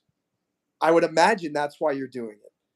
That you think, hey, this guy's doing the thing, I want him to keep doing it, so let me give him a super chat. Again, V Pirate just gave $20, and he said, because I want to help you get towards your goal of 450, your third goal for the month. You could say, I don't want any personal return. I just want, but you're getting the satisfaction of knowing that you're helping me get to a goal.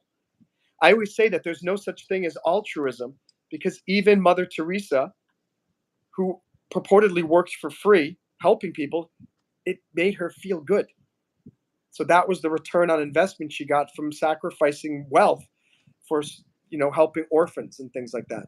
So just remember, everyone gets a return on investment. It just might not be a financial or a physical type of thing, but you might get a psychic return or an emotional return where you feel, I'm so glad that I am able to support this guy to become a successful artist on YouTube.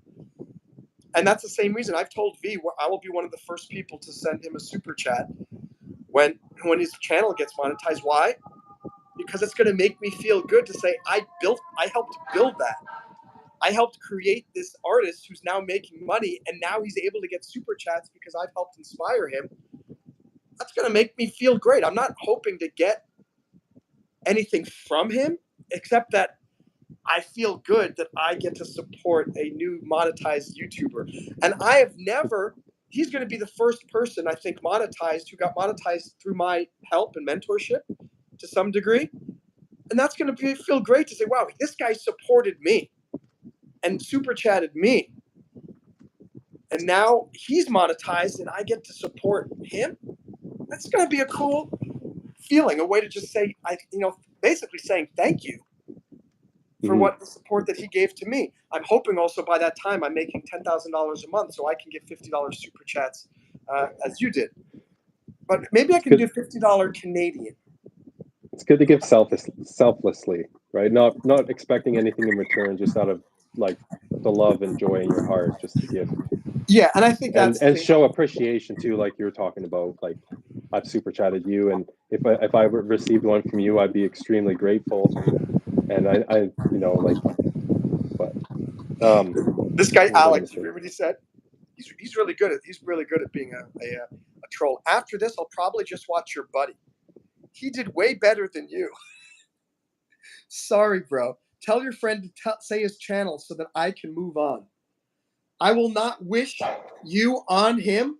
I don't want you to go to his channel and then do this. No. So that's right, Deep creator. If he's intelligent enough, he can find hope. But so we'll go for like another. How about another 5 minutes, and we'll call it quits for the day. Okay. Yeah. Let's just catch up on comments here, and then creator and mod is a sacred bond that has to be connected by the creator, says V Pirate. That should be on a t-shirt. Creator and mod is a sacred bond. Oh, that actually rhymes. Creator and mod is a sacred bond, has been connected by the creator. And if you try to super chat your way into the top, I will say, see you later. All right.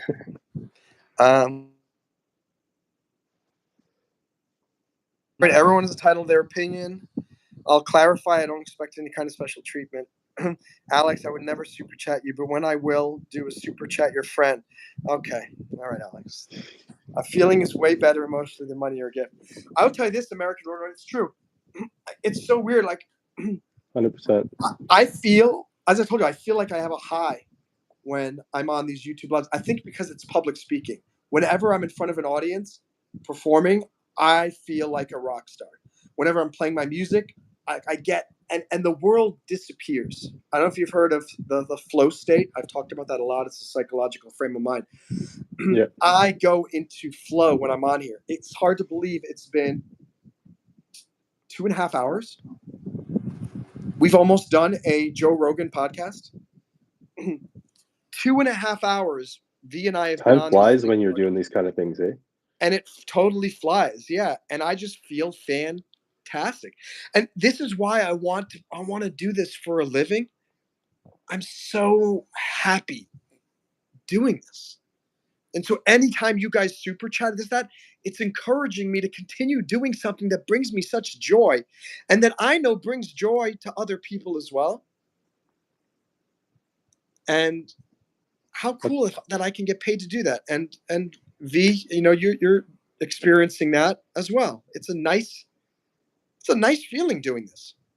I have so much fun making the videos. Like, I'm a really creative person. That's why I did woodworking and in the trades, welding, and I've built so much stuff, and I love the creative side of it. I love, looking at the analytics and the stats, and I love the new technology and learning that and making videos and all the production stuff. I love, I'm a really creative person. But yeah, I lost my train of thought there for a second. What were we talking about again? Oh, I wasn't listening. No. Oh, we were talking about the feeling that you get when you're doing a YouTube live, and that it puts me Right. into a flow state. Right. This is so much fun. Like, I want to do this for a living. Hopefully I can. But if I'm, right now yeah, it's a lot of fun doing this kind of stuff, but it is still a lot of work. It's still a lot of work. And now here's the thing. I don't mind the a lot of work part. It's the fact that it's such a lot of work for such small financial compensation at the moment. I would do 3 times as much work for this channel if I'm making $4,000 a month, because I could spend my entire month doing something super, super fun to get. The other thing is, I realized if I would just do more live streams per day, if I would just stop this one and then do another one for 2 hours, then stop, do another one for 2 hours, I could probably make a considerably higher amount of money on advertising revenue. I could probably get more subscribers than that, but your voice disappears. Yeah, you get burnt out. Like, that one night you lost your voice because I super chatted you, and like, like you can't have that because you don't have a job. You can't work. Yeah, and I've gotten to the point where I'm kind of okay when I take a day off, which should be the way it is. I mean, look at the people on these television shows on Fox News. They don't do it every single day. The Gutfeld show, he does No. the 5 in the afternoon, and he records the Gutfeld later that day, 5 days a week. Saturday and Sunday, it's reruns. Yeah, if you're an anchor on TV or something, you might do a few hours a day, like 5 That's days a it. week, like you're saying, right? Sometimes it's just a weekly show, and they're getting paid hundreds of thousands of dollars. So let me just other comments. When you sing, it's like you are not there. You're in the song. Yeah, exactly. Except your grammar is terrible, and as a moderator, you're getting pinned on the wall of shame. It should be YOU apostrophe RE. YOU apostrophe RE. I'm going to leave that up there so you can. I hope you learn your lesson, Roadrunner. V Pirate. I have so much going on in my life right now, and if I can get out of the head and just BS with Jamie, Monroe, V, or whoever else, it makes me happy. Awesome, V Pirate. That's what this is about. I'd time people out for being sappy if I was mod Roadrunner. That's right, Jamie. It's a nice escape for a couple of hours. Alex says, "V." I don't even know if I want to read Alex's comment. I'm not even going to read it. You can read it. V. I'm going to start back at the gym sometime soon, so that's going to take us some time in my evenings as well. V Pirate, I said what I said earlier was a joke. I actually don't have my time feeding the elderly and homeless all the time. I do it to make a difference in my community. Which is fantastic. Should I read Alex? No, it's not worth it. All right. As I always do, I give the guest the last word. So, is there? But before I say that, I want to remind all of you. Thank you for being on here. Thank you to V Pirate and Jamie for super chatting today. It may be a small contribution from your point of view. It's a huge contribution from my point of view, and I thank you for your support. Jamie, thank you for being a longtime member. V Pirate, thank you for becoming a member tonight. I'm really excited about that. I think I'm most excited when people become a member because it's long-term income. If I can just keep them a member. And if you want to become a member, go to youtube.com/Monroe Mann/join. I love it how as soon as we're ending the live stream, like a massive number of people start coming in. Now we got 9. We were at 4 before. And YouTube's trying to keep you going. And Jamie says, I think V should be a weekly guest. Hey, it's not a bad idea. That could be work. And let me see. I can't smell. I don't know. I'm dummy. Okay, that's fine. The way I make your friend laugh was cool. He's not my friend. He's a homeless Canadian man. I just found him on the street. Justin Trudeau tossed him to the side and said, I make pennies from Trudeau. He throws it out of his private jet. And I live in my igloo. I'm Canadian. What do I do? You don't live in an igloo. You live in an ick-glue. Because it's so... See, I can't even say it right because I'm not educated. That's right. You're not educated. And Alex, you should be mature enough to just not make these comments. V Pirate, you're funny. You're funny. So, anyway, thank you for subscribing. If you're just watching for the first time, we do music on this channel. I do comedy.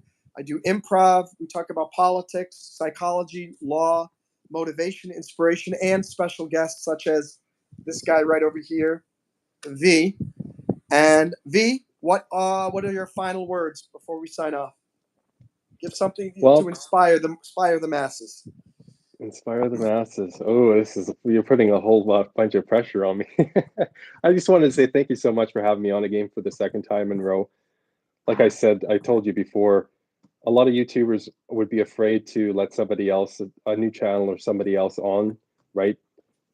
Scared they're going to lose subscribers or something. But you give selflessly. That's why I donate, like super chat to you. When I came across you, you're such a hardworking, inspirational person, and I'm just so grateful that you would let me come on here. This also really helps too, I think, for starting to do live streaming for myself. It kind of like breaks the ice. So maybe that's something that you could do as, you know, another step in your memberships or whatever, work it out so you can help do this full time or part-time helping people. But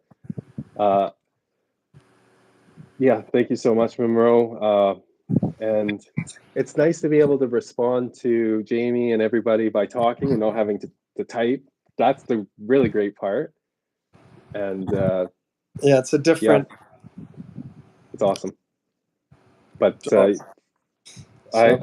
channel is we do have to figure that out. Like once you start doing like live streams, it's like, I don't know if we have to coordinate so that we're not doing the same time, or is it doing just it at the same time, or just go, or I'm just thinking maybe it's just like just go with the flow and see what happens. But then people like Jamie are torn.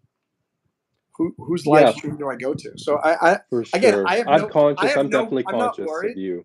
What's that?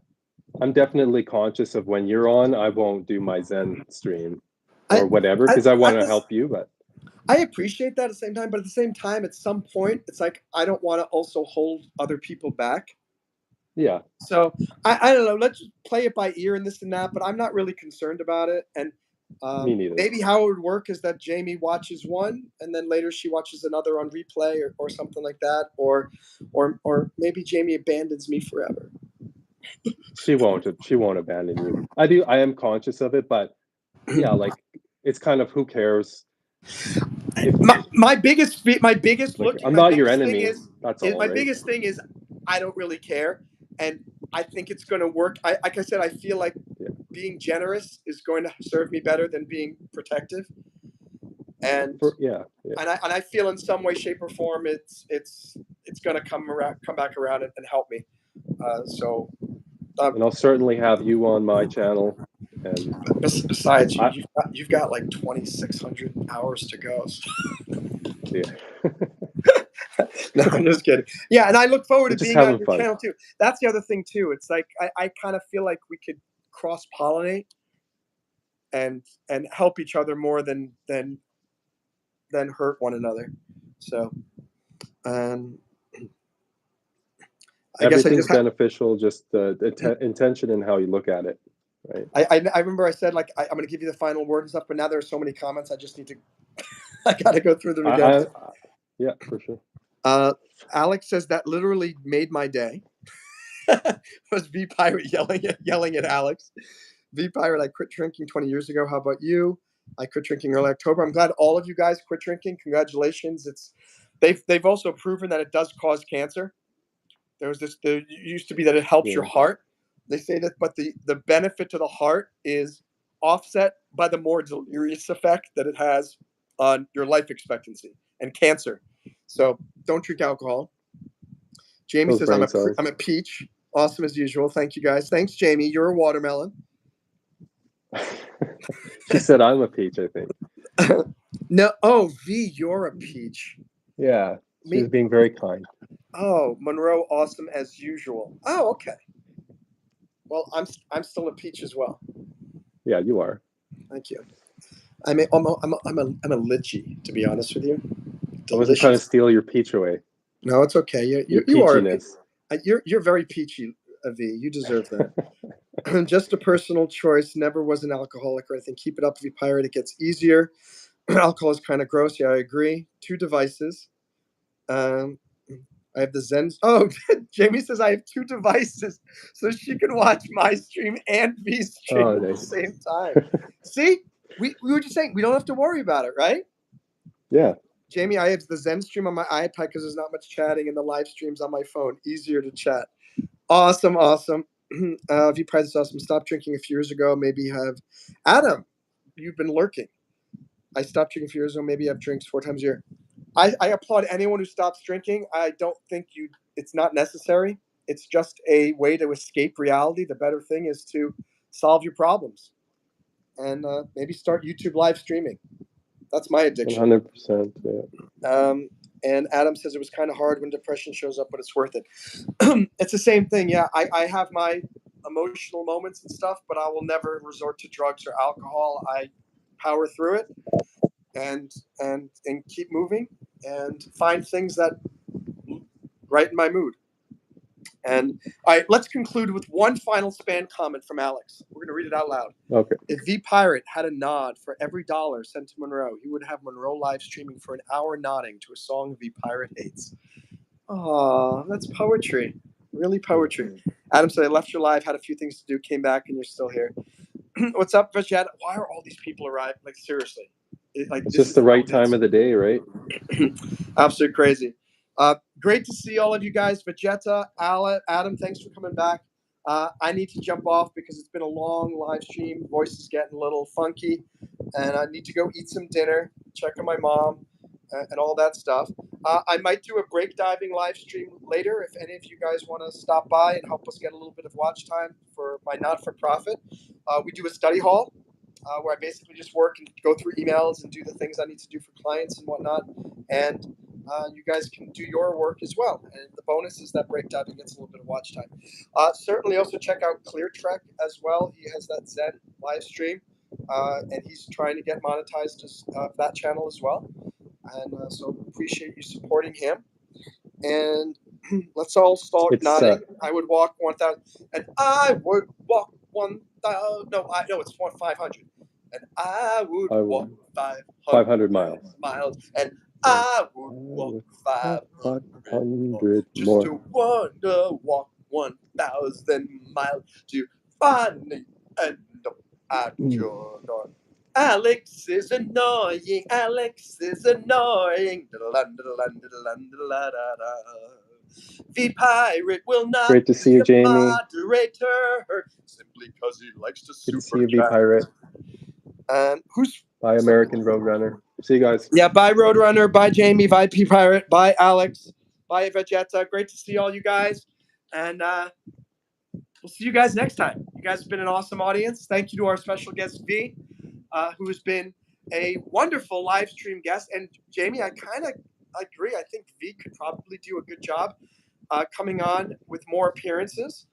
I'd say before we make it a weekly thing, let's have him back again sometime in early December. And and of course, this is assuming that V wants to do it, because don't know. I'm sure he does. I would love to. This is fun. So awesome, everybody! Later, guys. Right. Thank you. See you guys. See you, Monroe. Thanks for having me on. See you guys. Talk to you Bye, later. Canada. Bye, India. Bye, Ohio. Bye, everywhere else. See ya.